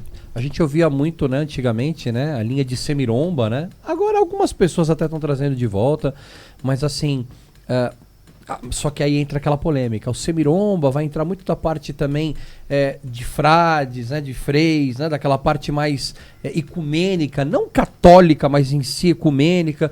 E tudo hoje que vem de um caminho que não é o caminho do que está brilhando, parece que você quer deturpar. A Umbanda, a gente tem que entender uma coisa. A Umbanda, ela não é uma coxa de retalhos, ela é o contrário. Ela é a linha que vem costurando. Olha, agora eu fui filosófico, eu gostei. Ela não é um amontoado de religiões que Rodrigo virou Umbanda. Cortella. Me desculpe aí, mas baixou um cortelinho aqui. Mas assim, ela não é uma... Porque às vezes, quando a gente fala, não, nós temos a Umbanda, um ritual xamânico, um ritual africano, um ritual espírita, um ritual esotérico do Oriente, nós temos... Ela é agregadora de cultos, mas ela é a linha que vem costurando tudo isso. Ela faz uma ponte para cada uma. Ela não é vaga, porque às vezes as pessoas de forma pejorativa falam, vocês precisam de um pouco de cada uma para ser a Umbanda. Não. Ela costurou o caminho entre todas as religiões dentro de um culto definido, de um ritual que tem começo, meio e fim, que nós chamamos de gira, que é a nossa missa. Então assim, ela é muito bem fundamentada, mas ela é agregadora dos cultos e várias famílias espirituais vêm no que nós chamamos de linhas de trabalho. E dentro dessas linhas de trabalho nós temos uma infinidade de espíritos afins àquela linha, mas que são de diversas etnias e que naquele momento usam uma roupa fluídica daquela linha, que vamos falar, o crachá. Naquele momento, o pena branca que tá ali, com o crachá de pena branca, vamos usar um exemplo muito do mundo hoje em dia, é um espírito que tem uma trajetória, tem uma vida, tem um porquê e tem uma ligação com aquela egrégora. Mas ele tem as suas histórias e as suas polaridades. Então, assim, como é que eu posso dizer? Simplificar esse caminho numa única explicação é empobrecer a Umbanda. A Umbanda ela não precisa disso, ela é um pouco de tudo, mas costurada no fundamento dela. Então faz falta essas linhas, porque muitas pessoas às vezes abriram mão. Sim. Simplesmente porque não, a minha casa não faz isso. Você não responde pela casa. Quem responde pela sua casa é a sua espiritualidade. Respeite às vezes os mestres que estão vindo na sua casa. E aí é o grande ego, né? É o grande ego do dirigente, das pessoas que estão na frente da casa, que ficam pegando por essas coisas bestas, né? Não existe espiritismo, não existe livro dos espíritos, não existe nada disso dentro da Umbanda. A Umbanda ela é diferente. Não, mas a Umbanda ela é espiritualista, né? Ela tá dentro da espiritualidade. Então a gente tem que sentir. Se a entidade falar, vai trazer essa linha, né? O pai Luiz Fernando, ele falou uma vez numa live, não sei se foi a live que ele fez com o pai Léo, sobre isso, né? Que quando chegou para eles na espiritualidade que eles iam começar a trabalhar com a linha cigana, foi um susto um pouco para eles, mas eles começaram a estudar, começaram a entender e hoje a linha cigana ela é muito forte dentro da casa deles. Então a espiritualidade ela vai apresentar ali, né? Porque ali são egrégoras formadas e a espiritualidade vai chegar e vai falar, olha, nós vamos trabalhar com essa linha, nós vamos trabalhar com aquela.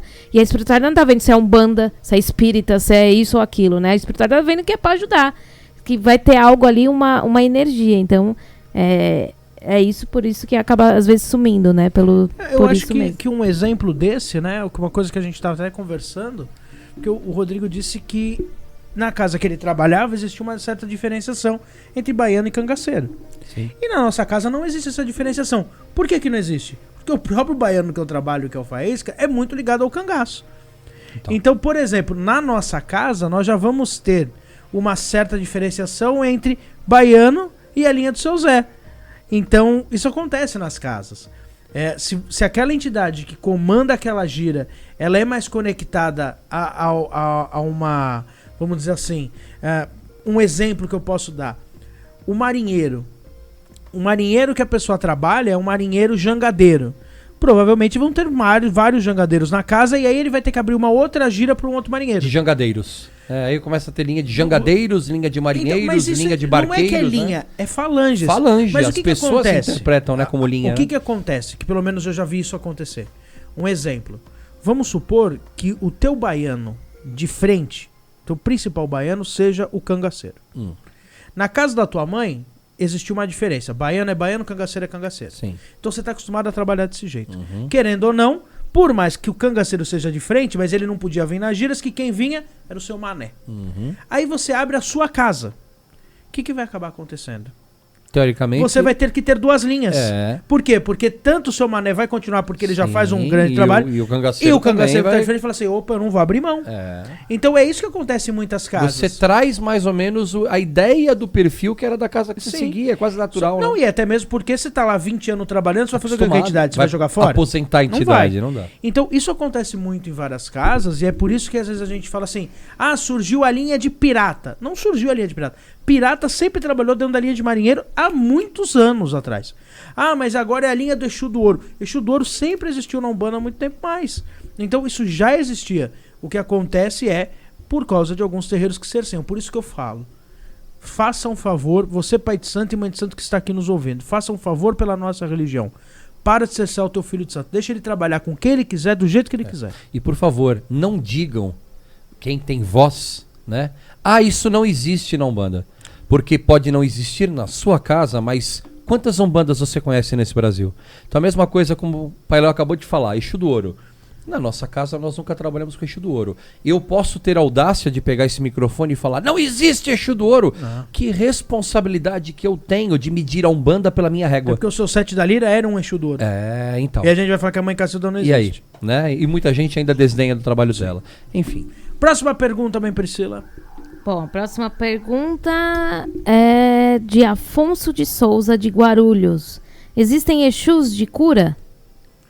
Muitos. Vou responder igual a mãe Priscila na última. Tem. Sim. Sim. Existem muitos, e são grandes trabalhadores da cura, né? Então, a gente precisa tirar essa coisa em cima do Exu, né? A gente falou isso no episódio, né? Que a gente falou de Exu, né? Que existem muitos, e é um grande trabalho, né? Que eles fazem aí. A gente tem o Alisson, né? Que faz o trabalho de Umbanda de cura, que é o seu caveira ali que comanda e que tem um trabalho lindíssimo de cura. Então, existem sim, né? Sim, tem muito Exu, muita pombagira de cura, né? Já vi também pombagira de cura. Exu Mirim trabalhando com cura. É aquela coisa, o médium tem que entender. Por isso que uma das coisas que mais me deixa assustado é quando, por exemplo, uma pessoa, isso deve ter muito no canal de vocês, mãe Priscila, eu estou descobrindo que trabalho com Exu veludo. Sim. Por favor, me mande como ele trabalha, a roupa que ele usa e os elementos, por gentileza, obrigado. Quem me disse aquele seu veludo, estou dando um exemplo aqui muito aberto, quem me disse aquele seu veludo também não queria trabalhar com cura ou com algum tipo de rito diferente? Então, o médium ele tem que entender, é claro, por isso que eu falo que incorporar não é fácil. Incorporar é uma longa trajetória onde você vai ter um contato espiritual com uma outra entidade, mas esse contato ele não tem fim. É um livro que vai se abrir entre você e a entidade e ela vai mostrando capítulo a capítulo de acordo com o seu trabalho. Então, não limite o trabalho da entidade baseado pelo irmão, porque o irmão também não está limitado, mas se você está se baseando, medindo pelo irmão ao lado, você às vezes perde oportunidades preciosas. Sim, é isso aí, né? Então vamos tirar essas besteiras aí. Todas as entidades trabalham, né? Sim. Todas as linhas têm entidades que trabalham e manipulam a energia de Erê, cura. Exu, passando por todas podem ter essas particularidades. Bom, tem a pergunta da Maria da Glória de Barra Mansa, Rio de Janeiro. Aí, pessoal do Rio de Janeiro. Por que algumas pessoas chamam Cosme Damião de médico dos pobres? Porque a linha de Cosme Damião, primeiro porque a história, aí o Pai Léo vai falar isso melhor, porque ele tem um conhecimento muito profundo sobre a história de São Cosme e São Damião, mas assim, eu vou falar mais na visão da Umbanda. A linha de Cosme Damião sempre foi uma linha de cura.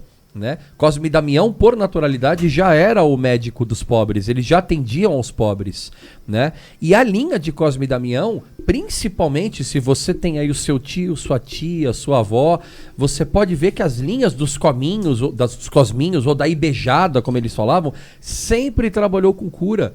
É muito comum. Aliás, a brincadeira da criança é uma forma de a pessoa ficar mais tranquila, quebrar um pouco aquele paradigma. Aliás, é muito comum, né? Uma pessoa às vezes não entra numa gira Porque tem medo, mas vai lá sentar com os cosminhos para conversar. E esse é um trabalho profundo. Mas o Pai Léo pode falar melhor. Por que São Cosme e Damião é chamado, né, dos médicos dos pobres, né? Eles são chamados desse jeito, né? Porque São Cosme e São Damião são os santos patronos da medicina.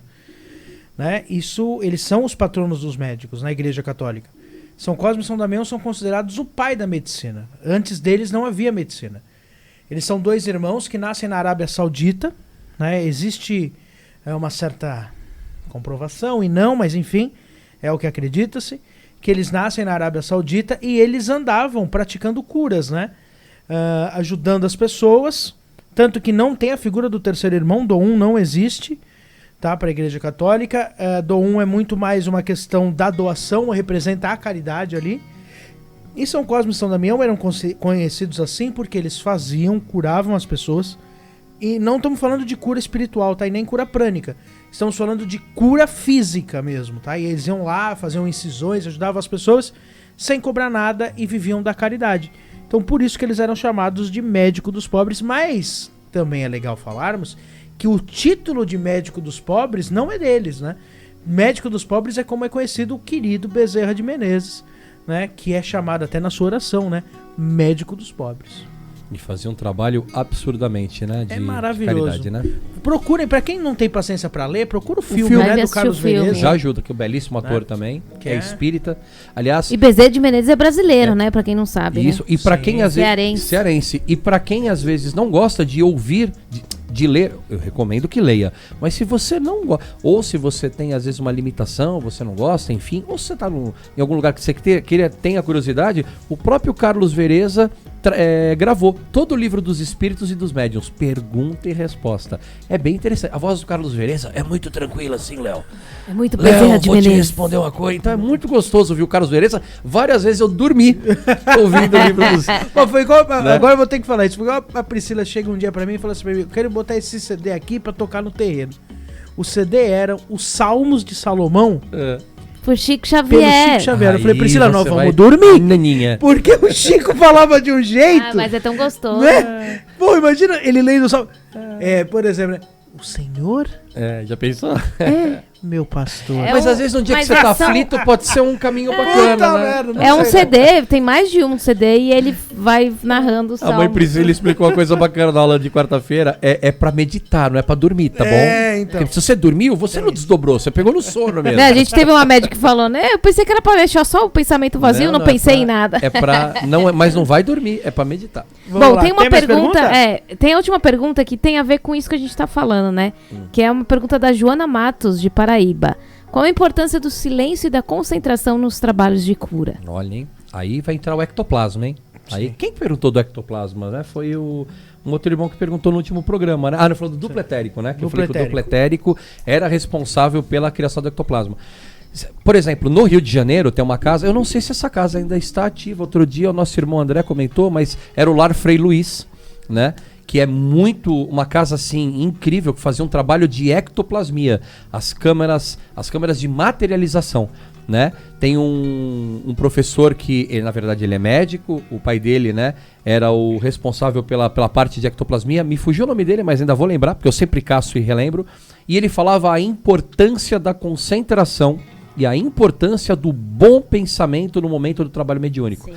Vai cair lá naquela pergunta lá do começo que eu tinha feito também para a mãe Priscila e para o pai Léo, a respeito de qual a diferença de uma entidade que está trabalhando, quando a mãe Priscila falou, a pessoa já vai com a cabeça para a cura.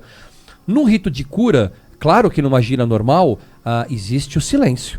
Mas as entidades conversam, então é normal, através da psicofonia, que tá tendo uma conversa. Existe, né? No rito de cura, não, no rito de cura é silêncio. E os médiums, principalmente, têm que manter o silêncio mental, que é o principal, e também o silêncio daquelas conversas paralelas. E como na linha de cura tem uma carga absurda de doação de ectoplasma de todos os médiuns que estão trabalhando, porque é o principal elemento para revigorar os corpos, para revitalizar os corpos, para trazer um equilíbrio espiritual, para remover possíveis obsessores que ainda estão ali. Então é uma quantidade absurda que é colocada. O ectoplasma ele tem uma vulnerabilidade. Ele é, como é que eu posso dizer? Ele acaba sendo, como é que é um termo que a gente pode colocar? Me fugiu o termo, Pai Léo, me ajude. Quando algo está sendo... Não é intoxicado? Me ajude na frase. Contaminado. Contaminado. Pai Léo é médium. Você viu, ele já pegou a minha informação. O ectoplasma é facilmente contaminado pelo pensamento negativo. Não é à toa, isso eu sempre falo, toda vez que você está na gira, um preto velho, um caboclo, um Exu, filho, firma a cabeça, filha, firma a cabeça. Ele está mandando você ter uma doutrinação mental. Concentre os seus pensamentos. Então você está lá numa gira de cura, né, numa linha, num rito de cura. Ai, o boleto. Ai, essa música. Ai, será que eu vou receber o meu médico? Será que eu vou receber minha entidade? Você está bloqueando. Só que a espiritualidade é sábia. Não vai contaminar a pessoa que está recebendo o ectoplasma. Vai contaminar você. Você se contamina com aquele excesso de ectoplasma que você acabou densificando pelos seus pensamentos. Então, o pensamento positivo, a doutrinação mental, aquele pensamento... Muitas vezes eu ouvi uma entidade falar assim para mim, ai, mas eu tenho dificuldade para me concentrar. Então pensa na luz, pensa no sol, fica assim, eu sou luz e aqui é luz, já tá ótimo. Você vai fazer com que o trabalho tenha uma qualidade energética para todos os médios e você também vai sair reenergizado. Então, mas vocês não acham que isso, né, acaba perdendo um pouco na Umbanda? Porque as pessoas não explicam a importância da concentração e a importância do pensamento durante uma gira? Totalmente. Né? Porque geralmente quando a gente abre e a gente faz um desenvolvimento mediúnico, as pessoas focam na incorporação, focam no sentir, no girar e em tudo isso. E às vezes acaba esquecendo de dar esse que é a pincelada principal, né? Que você precisa concentrar você precisa, né? O Rodrigo tá acompanhando as aulas e eu falo isso pra eles. Eles acharam que eu ia começar as aulas explicando o que era caboclo, o que era preto velho. E eu tô pincelando realmente nisso, deles entenderem qual que é a importância da concentração e dos pensamentos estarem sempre ali pra cima, pra eles conseguirem se conectar com a espiritualidade. Independente se eles vão incorporar ou não, mas eles precisam estar dentro da corrente, emanando coisas boas. Né? Então, você ensinando eles desde o início que eles precisam se concentrar, que eles precisam estar em silêncio, que ali, quando chegou no terreiro, não é ficar conversando, não é uma bagunça, independente se é trabalho de cura ou não, né? O trabalho, ele necessita de um silêncio, ele necessita de um cuidado com a sua mente, nem que seja ali, mas eu não consigo chegar cedo, eu chego muito em cima, nem que seja 2 minutos, mas que você consiga fechar os olhos e se concentrar, é necessário, né? Isso para qualquer um, seja pro Ogan, seja pro Cambone, seja para quem fica na secretaria, seja para quem vai incorporar, enfim, todo mundo precisa desse tempo, né? Porque as pessoas acham que eu vou incorporar, agora já não sou mais eu. Não, você continua sendo você a todo momento. Até aquele médium que não tem lembrança após a desincorporação, naquele momento ele é coparticipante do trabalho. Então, se ele chega totalmente desequilibrado, ele vai contribuir em quê? Né? Ou aquele que está iniciando o trabalho. Porque assim, incorporar não torna o médium um super-herói, né? As pessoas às vezes acham que elas se transformam. Privilégio, né? Eu incorporo é o maior privilégio. A sua responsabilidade, ela é 50%. Você não vira um X-Men, né? Você tem 50% do trabalho. Então, se por exemplo, você tá ali, e isso também é muito triste. Eu só estou concentrado quando eu estou incorporado. Acabou meu trabalho, agora meu irmão tá lá trabalhando, então eu vou pensar nos boletos, vou puxar um papinho aqui com o Gan. Não, você está sendo egoísta com o trabalho do seu irmão, porque o seu irmão está precisando do seu pensamento positivo, né? É uma egrégora, é uma corrente. O efeito de corrente serve para todos. É isso aí. Tem mais perguntinhas? Não, já respondemos até mais do que deveria responder. Vamos ouvir um ponto agora, né? Tá na hora do ponto. Ponto do quê, mãe Priscila? Qual o ponto? Qual o ponto, mãe Priscila? Você não sei, escolhe. tô pensando agora. Vamos pensar. Já que a gente já ouviu Cosme e Damião. Então já que é cura, vamos ouvir Cosme e Damião. com Pena Branca? De cura. Pena Branca. Olha só, Pena Branca. Então vamos ouvir um ponto de caboclo. Puxa a sardinha aqui pra minha linha aqui. Voltamos já, vamos ouvir o ponto de Pena Branca. Seu Pena Branca! Não tem distância, não importa o caminho, não há fronteira que possa impedir. Seja onde for, vou louvar esse caboclo E me criou e ensinou a me seguir. Lá na aldeia onde os tambores tocam, reúne moços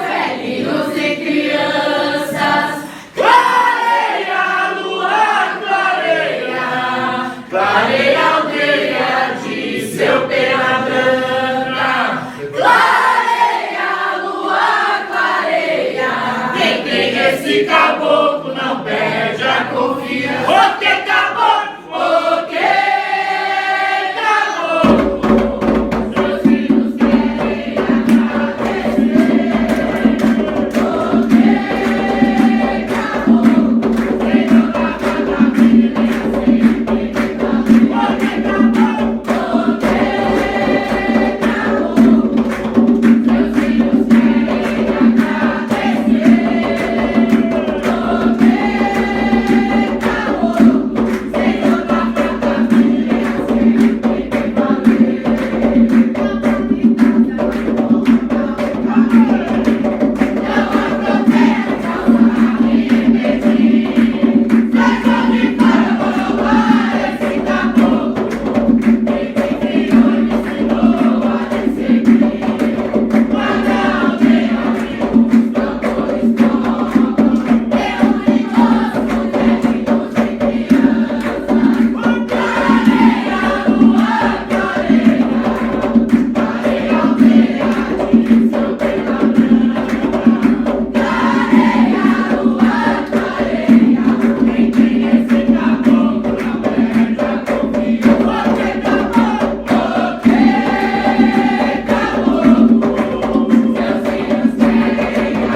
Bom, voltamos depois desse ponto aos nossos queridos caboclos e voltamos para poder falar, já nesse finalzinho de programa, sobre algumas terapias holísticas. Porque quando a gente fala em cura, como a gente disse anteriormente, as ferramentas de cura, né? A entidade, às vezes, por exemplo, o médico da Priscila uma vez pediu aquela caneta de cromoterapia para trabalhar. O Carinde tinha pedido. Então, mentalmente, mas é claro que eu não ia pedir porque eu seria vetado, mas tinha pedido. Agora pode.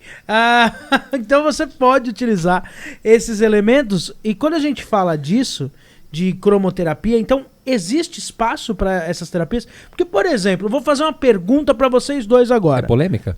Não é polêmica, mas é aquela pergunta que a pessoa fala assim: se eu já sou um bandista, se eu já tomo meu passe e incorporo, para que eu preciso tomar um reiki? Pra que eu preciso de terapia? A minha entidade faz tudo. E aí, como é que vocês veem isso? A síndrome de entidade faz tudo, né? A gente não pode esquecer que várias técnicas são preparatórias para você trabalhar. Por exemplo, um médium, por exemplo, ele pode muito bem, se ele é um... Como é que se fala? Ele é formado? Como é que seria um reikiano? Ele é formado, né? Ele tem os níveis 1, 2 e 3, né? Um reikiano que está em equilíbrio, ele às vezes pode ajudar o irmão que não chegou bem. E ele pode doar um reiki ali. Um grupo, por exemplo, às vezes você pode não estar na egrégora espiritual, mas as entidades estão dando suporte e esse grupo pode doar reiki para uma pessoa doente. Seria muito... E aí não é querer tomar o lugar da entidade, mas a entidade também quer ver você se desenvolver, porque senão nós seríamos eternos cabides. Aí... Claro que a gente tem que tomar cuidado para não falar superei meu guia, já estou pronto. Não é essa a intenção. Quem já está pensando assim tem algo muito prejudicial na mente. Porque ninguém está aqui para concorrer com a entidade. Mas a entidade quer que você aprenda, a entidade quer que você estude, a entidade quer que você dê esse primeiro passo. Por exemplo, vocês têm na casa de vocês uma sala de descanso ali, que é a sala de cura, mas os médiuns podem chegar, deitar, o irmão pode ir lá aplicar um passe, porque aí a mãe Priscila estava explicando, ela vai explicar na próxima aula, a importância do passe magnético, que é o teu passe, é o teu prana, você está doando magneticamente, não está descarregando, está levando espírito, você está equilibrando aquela vibração da pessoa, mas o teu guia está atrás, eu tenho certeza que ele está assim, que legal. Meu menino, minha menina está começando a confiar nele. E não naquela do médium. Olha como eu sou mais poderoso que o guia. O médium que pensa isso está em desequilíbrio. Então as técnicas e várias formas que existem, todas existem para ser um pré, um pós-espiritual, um equilíbrio de uma turma. As entidades podem interagir sim com isso, porque elas não são donas da verdade. E quem me diz que quem não trouxe todas esses tratamentos esotéricos Não foram os espíritos? Claro que foram os Sim. espíritos que trouxeram. Então tudo se mistura desde que cada um esteja no seu devido espaço. Uma vez eu discuti num chat de uma live, né? Com uma pessoa que falou que era um absurdo os terreiros de Umbanda trabalharem com a luz baixa. Imagina. Que isso fazia o terreiro... Essa mesma pessoa assistiu o vídeo do Alisson, que o Alisson fala da cor azul, que ajuda a glândula pineal a incorporar melhor? Não sei se Aí pode ser que tenha entendido, mas o Alisson, ele é amigo. Né? E a pessoa ainda falou, porque se você está apagando a luz é porque você quer esconder algo ali para as pessoas, né? Isso é uma grande ignorância que eu vi. Né? Que absurdo. Né? Então todo centro espírita esconde algo de alguém. E a luz, né? Você baixar a luz, a gente falou isso muito lá na aula com o pessoal novo, que são pessoas novas que estão entrando na Umbanda agora e que muitos ali nunca tiveram contato nem com a espiritualidade, estão começando a ter. E eles falam muito isso. O Rodrigo tá na aula, ele pode falar aqui também. Que as pessoas falam, nossa, que diferença dá a partir do momento que abaixa a luz, que a gente tem esse trabalho da cromoterapia, né? O trabalho de que o nosso pensamento ele fica mais tranquilo, né? A nossa energia fica mais tranquila, né? O trabalho de cromoterapia, a gente sempre teve isso, né? No Pai Edson mesmo, o Pai Edson sempre gostou dessa luz mais baixa, dessa energia mais tranquila, né? E então a gente sempre trouxe esse trabalho para nossa casa. E quando o Carlos Alberto ele falou sobre a cromoterapia, eu fiquei anos enchendo o saco para colocarem as luzes lá, e demorou um pouco, mas foi. Que eu falava, gente, ele falou pra gente colocar na assistência que isso vai melhorar o equilíbrio, vai melhorar os pensamentos das pessoas que chegam, que muitos chegam do trabalho, chegam agitados. E desde que a gente colocou, então assim, a pessoa quando ela entra na nossa casa, geralmente ela tá com a luz totalmente acesa. Quando dá umas 7h30, nossa gira começa às 8h, quando dá umas 7h30, 7h40, eu vou lá, peço para alguém abaixar a luz, e eles ficam somente na cromoterapia. E você percebe, né? Quando eu vejo algum barulho, às vezes até dos médios, eu abaixo porque automaticamente o seu mental, ele já vai entender que ele precisa ficar em silêncio e que ele precisa se concentrar, né? Então o trabalho da cromoterapia, né? Que é uma terapia muito conhecida hoje em dia, né? Uma das terapias até muito utilizadas, que a gente utiliza na Umbanda às vezes sem perceber através da cor da vela e tudo mais, né? E é uma terapia que ela é muito utilizada, né? Ela traz toda essa energia das cores, né? Que as vibrações é onde cada cor vai entrar em uma vibração no nosso corpo. Então, cada cor, ela auxilia em tratamentos mentais, de doenças, auxilia numa febre, auxilia numa dor de estômago, auxilia numa doença psíquica, ela vai auxiliar em vários. Então, existem tratamentos, hoje os médicos trazem, às vezes, tratamentos que eles colocam a cromoterapia como um tratamento ali junto com um remédio. Porque, eu não sei se vocês já fizeram, o Leonardo já fez, não sei se o Rodrigo já fez, mas tô com uma dor de estômago, eu vou aplicar aqui uma cor no meu estômago e ela melhora. Sim. É uma coisa assim, fantástica. Eu vou trazer rapidinho aqui as cores, porque eu acho que vai ter pergunta sobre isso. Uhum. Então eu vou trazer aqui um pouquinho, bem rapidinho, que eu vou falar sobre as cores, né? Então a gente vai falar da cor vermelha, né? Porque a cor vermelha ela já tem esse efeito, né? Que a gente já fica bem estimulado, né? Ela atrai muita energia. Então, ela é uma cor indicada para tratamento de depressão, de anemia, mas também ela melhora a nossa circulação sanguínea. Então, se você tem algum problema de circulação, coloca ali 5 minutinhos de cor vermelha, que ela vai te ajudar a equilibrar toda a energia do seu corpo, tá? Então, é uma cor ótima. Eu não gosto muito da cor vermelha. Eu não gosto de trabalhar com a cor vermelha. É porque nós vivemos irritados, então ela já vai instigar demais, né? Uma vez eu tive que fazer a meditação, que tem no nosso canal, na Meditação do Fogo, e eu trabalhava com as cores, que eu trabalhava com a energia vermelha. E eu falava pro Pai Léo, meu Deus do céu, não tô conseguindo. Eu começava a meditação e me irritava aquela cor. Então eu tive que mudar a cor pra eu conseguir me concentrar. Mas é uma coisa minha, né? Não é... Mas olha que interessante, a gente faz uma analogia rápida, uma ponte com as entidades. Vamos pegar, pelo menos na Umbanda que eu sigo, tá? E volto a falar, ninguém tem a Umbanda verdadeira, mas assim, na Umbanda que eu sigo, Ogum é vermelho. Exu, vermelho e preto. São entidades que estão relacionadas ao sangue, Sim. à procriação, à intensidade, à mudança, ao caminho. Então, olha como as coisas têm uma ligação, uma correlação, né? E ela fala, né, no estudo da cromoterapia, fala, né, que essa cor é uma cor que, além dela ser uma cor muito poderosa dentro da cromoterapia, a gente tem que aplicar ela, né, não pode ser em excesso, né? Porque se você põe em excesso, essas pessoas, no caso meu, né, a tensão fica maior. Tem pessoas que não, que ficam com o vermelho tranquilamente, mas tem pessoas... Então a gente tem que tomar esse cuidado.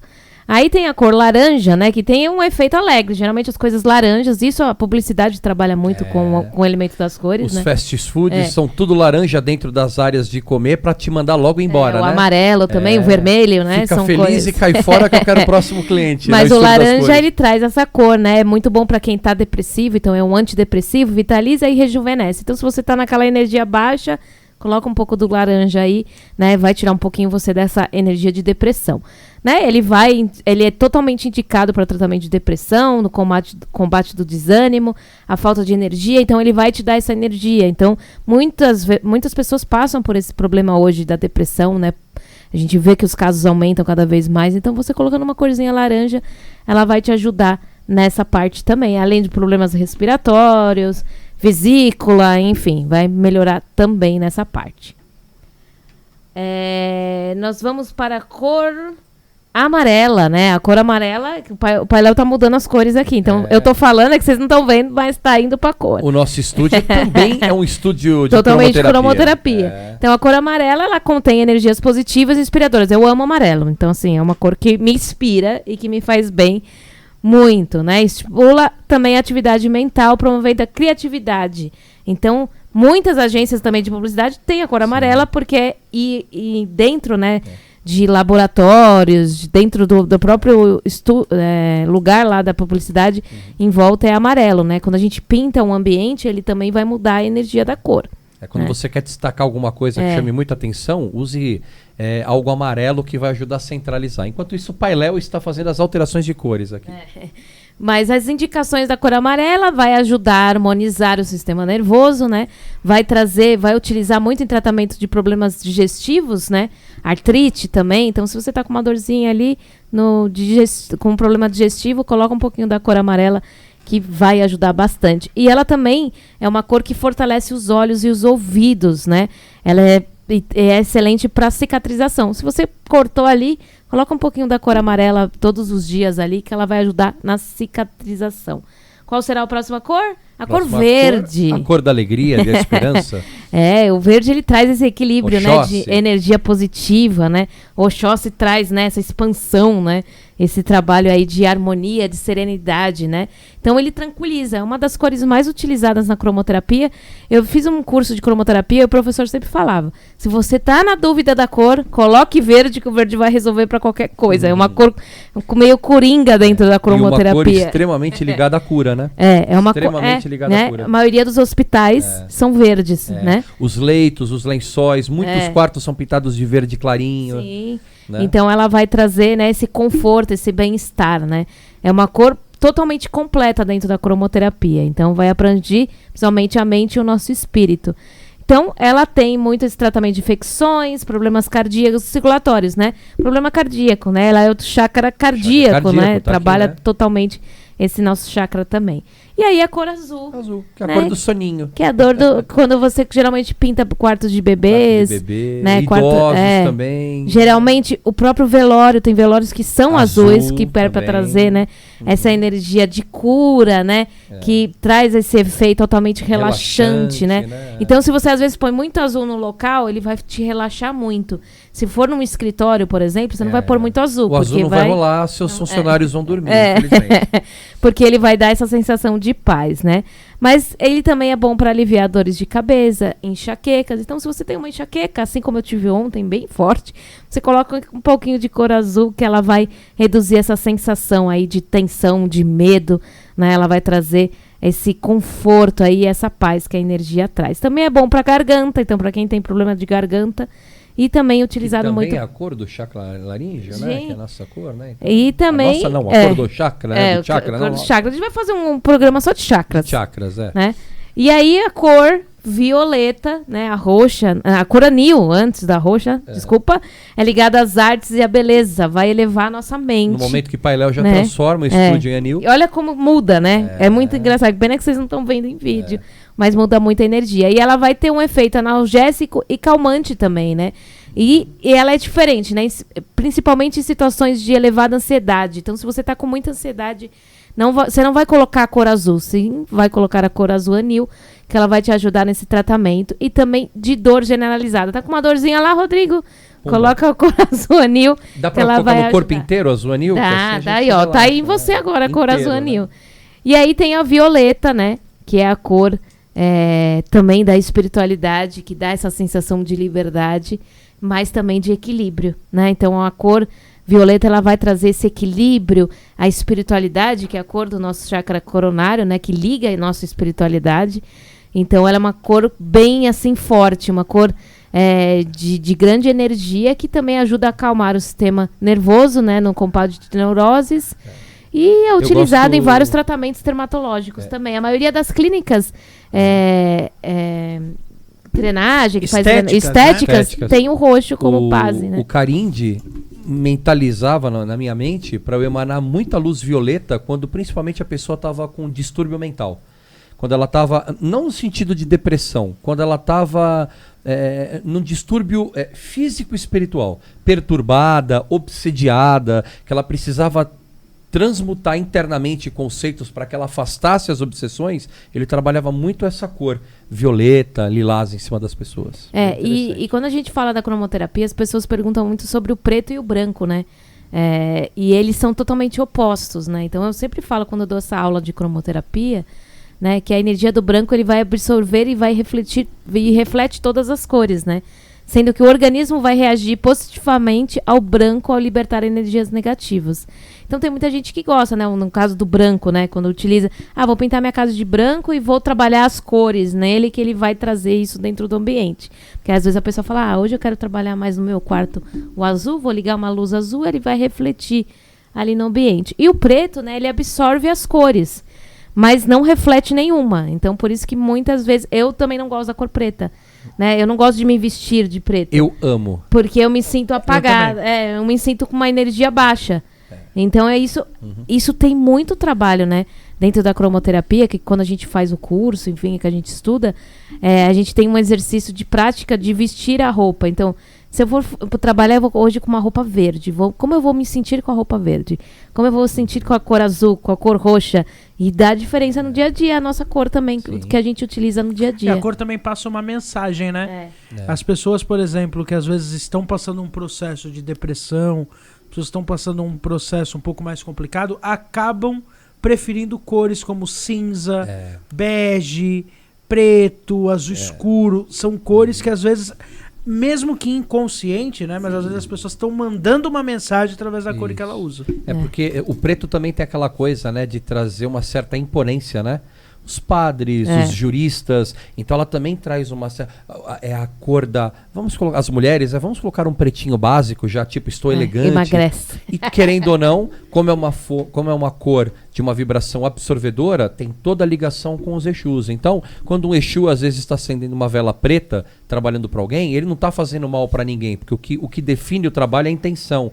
Mas muitas vezes ele está absorvendo energias negativas, fluidos negativos naquela vibração preta. Sim. Então por isso que tem muito Exu, muita pombagira, preto velho usa demais. Por quê? Porque aquela energia de absorvedora, preto velho está transmutando. Então o preto tem uma função fundamental e eu amo o preto, por isso que eu defendi o preto, tá bom? E aí tem gente que vai virar e falar assim, pô, mas isso daí não tem nada a ver com banda.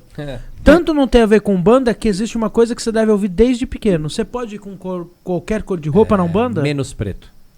As pessoas falam isso, não venha com roupas escuras, venha com roupas claras. Você reflete, então isso é sinal que a Umbanda usa assim das cores. Sem contar as cores do Congá, porque até a década, sei lá, de 50, 40, não sei quando, as velas eram brancas por uma questão de fabricação, mas hoje ela tem uma correlação com a cor, ela já tem uma função lá no Congá, né? Sim. Então ela já reflete aquela coisa das 7 linhas do Congá, então as cores, olha, tem um estudo para muitos programas, é verdade. Bom, dito isso, vamos então... Já que nós estamos falando nesse clima gostoso de cromoterapia, de terapia, né, de calma, vamos partir para a nossa oração? Vamos, prepara o seu copo de água aí para que a gente faça... Qual cor a gente coloca no nosso estúdio para fazer a oração, minha Vamos colocar a cor azul e depois nós vamos passar para a cor verde. Então, bora lá, juntos em oração. Juntos em oração.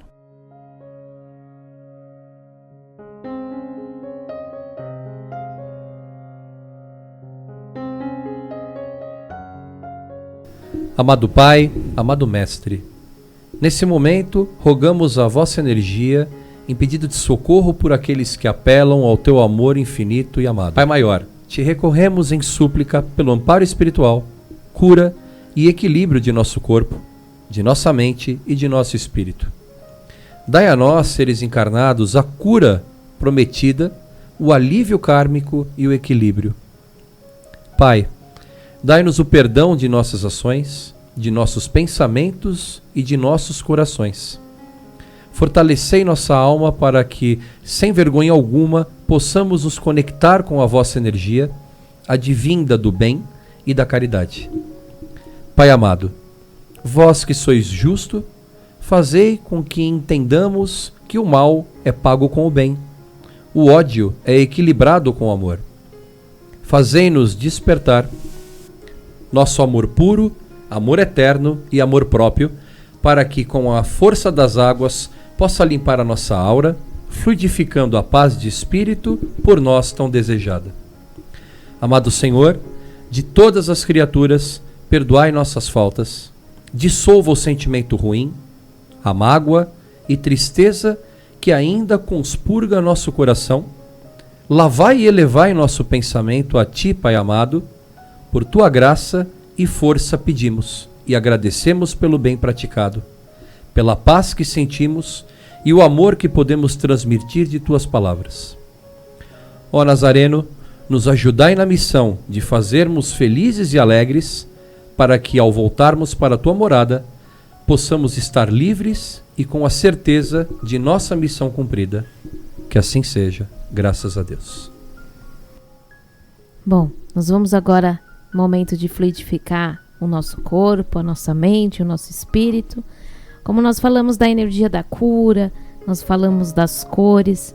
Então nós vamos relaxar o nosso corpo neste momento, deixar a nossa mente tranquila, relaxada. Então os nossos chakras são ligados à nossa cura mental, à nossa cura física, à nossa cura espiritual. Então vamos iniciar focando na cor vermelha do nosso chakra básico, onde vai trazer essa energia de força. Mentalizando a cor laranja, a nossa cor amarela. Vai sentindo todas essas cores se conectando com seus chakras. A cor amarela, onde vai trazer a nossa sabedoria, o nosso poder. A energia do nosso chakra cardíaco, trazendo toda a energia de amor, toda a energia de disciplina, toda a energia que é necessária para conectar o nosso coração à nossa mente também. A energia da cor azul no nosso chakra laríngeo, onde ele vai trazer essa energia da comunicação. A energia da nossa cor azul anil, que é o nosso chakra do terceiro olho, nosso chakra frontal, onde ele vai trabalhar os nossos pensamentos, a nossa inteligência e vai limpar todas as energias negativas que ficam ali presas nesse nosso chakra. E a cor violeta do nosso chakra coronário, ligado à nossa espiritualidade, trazendo a luz necessária para este momento. Nós vamos colocar as mãos sobre a nossa água e nós vamos fluidificar essa água através da cor azul, que vai nos trazer a calma, que vai nos trazer o equilíbrio, que vai nos trazer a tranquilidade que nós precisamos neste momento. Então vibre bastante a cor azul sobre essa água, de trazendo força e trazendo equilíbrio. Salve todas as forças da espiritualidade, salve todos os nossos guias, nossos mentores, toda a espiritualidade aqui presente neste momento, transmitindo essa energia de luz, de amor, de paz e de fé. Que assim seja, graças a Deus. Que assim seja, meu Pai. Bom, voltamos, né? Depois dessa oração tão bonita, para já encerrarmos o nosso programinha. Então, Rodrigo, gostou? merece quantas vezes mais falar sobre cura? Há umas 10 novas edições do programa. Já pra falar cura com preto velho, cura com caboclo. E já temos aí, ó, o bis de esquerda, que ainda não teve, vai ter. Vai ter. Vamos ter que ter alguns bises. Olha, bises, o plural de bis, uns bises de Eu queria comer um bis agora. É, mas saiu muita pergunta de incorporação, né? Sim. Um tema que é bacana. E agora de cura, quantas mais? O assunto ele é infinito quando ele é abordado de forma simples, mas assim... O simples no sentido da praticidade. Não adianta, até porque nós não temos todos os termos técnicos, mas se a gente for num termo muito técnico, também dispersa. A pessoa Sim. fala, pô, parece um grupo de catedráticos da Umbanda, né? Então, é importante você entender às vezes também que o simples pode ser profundo e ele vai lá na frente refletir conforme você for aprendendo mais. Pode ser que os próximos programas até fiquem um pouco mais complexos de acordo com, né, o tema, né? Que todo mundo tá pedindo, né? Muitas pessoas falaram pra gente falar sobre o desenvolvimento mediúnico, né? Até mesmo falar mais sobre a incorporação, que teve várias perguntas a respeito da incorporação, de como você saber se você está incorporando um espírito de luz ou não é um espírito sofredor. Então teve várias perguntas que a gente vai trazer num próximo programa.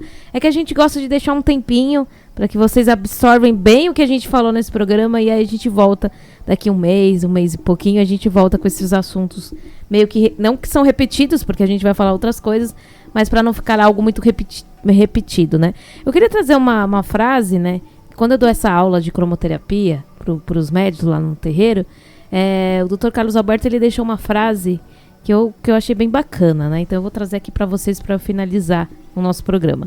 Descubra a verdadeira cor do seu coração. Com ela você descobrirá a sua verdadeira essência.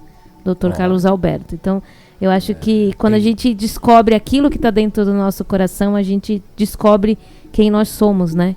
Aonde está a nossa essência. Então uma frase aí bem profunda dessa entidade que eu tenho um amor tremendo por tudo que ele me ensina, por tudo que ele me traz. E quando a pessoa fala sobre o estudo, né, a importância do estudo, quando o Dr. Carlos Alberto me trouxe a cromoterapia e me trouxe o pedido, né, da caneta de cromoterapia, tudo isso, eu fui estudar, né, eu fiz uma pequena faculdade ali, uma aula dentro de uma faculdade de terapias, de cromoterapia, para eu entender e captar cada vez mais a energia, né, de o que era que ele estava fazendo, porque eu queria entender. Então, vá aprender, vá estudar, né, entender os elementos que as entidades trazem, porque eles trazem, não por acaso, né, eles trazem para o nosso elemento, para toda a nossa vivência também, né, dentro da nossa vida. Então, eu queria dedicar esse programa aí, todo esse trabalho de cura que hoje eu faço, que eu tenho essa alegria de estar à frente e agradecer essa entidade de tanta luz e que me traz tanto ensinamento aí. Então, Dr. Carlos Alberto, sempre sua bênção. E é isso. Então, espero que vocês tenham gostado. Se vocês ainda não conhecem, vá lá conhecer o canal Umbanda Reino da Paz. Rodrigo, seu boa noite. Boa noite. Boa noite, Pai Léo. Boa noite, Mãe Priscila, a todos os irmãos e irmãs do programa Mirua, ou para quem está ouvindo o Repeteco. Mais uma vez, obrigado pela oportunidade. Viva a Umbanda, viva a União da Umbanda, viva a pluralidade de todas as formas de trabalho e de ensinamentos que esses guias nos trazem. É isso aí, boa noite. Boa noite, Mãe Priscila. Boa noite, já dei meu boa noite. Vamos cantar um ponto que a gente canta no nosso rito de cura, que eu acho que é um ponto muito bonitinho para que a gente cante e louve todos os nossos orixás. Então, boa noite a cada um de vocês. Sexta-feira que vem voltamos para mais um programa. E se você quiser saber mais, procure um terreiro. Salve o povo do Oriente. Salve. Salve. Chegou, meus pais de Aruanda, chegou. Chegou, meus pais de Aruanda, chegou. Chegou, meus pais de Aruanda, chegou. Chegou, meus pais de Aruanda, chegou. Chegou na terreira saravô, chegou nas crianças benzeu, chegou nos doentes curou. Chegou na terreira saravô, chegou nas crianças benzeu, chegou nos doentes curou. Chegou, meus pais de Aruanda, chegou. Chegou, meus pais de Aruanda, chegou. Chegou, meus pais de Aruanda, chegou. Chegou, meus pais de Aruanda, chegou. Chegou na terreira, saravô, chegou nas crianças, benzeu. Você ouviu pela Rádio Mirua, programa Umbanda Reino da Paz. Nós temos fé. Um filho de Pema que tem luz. Nós temos luz. Pra iluminar nosso lugar.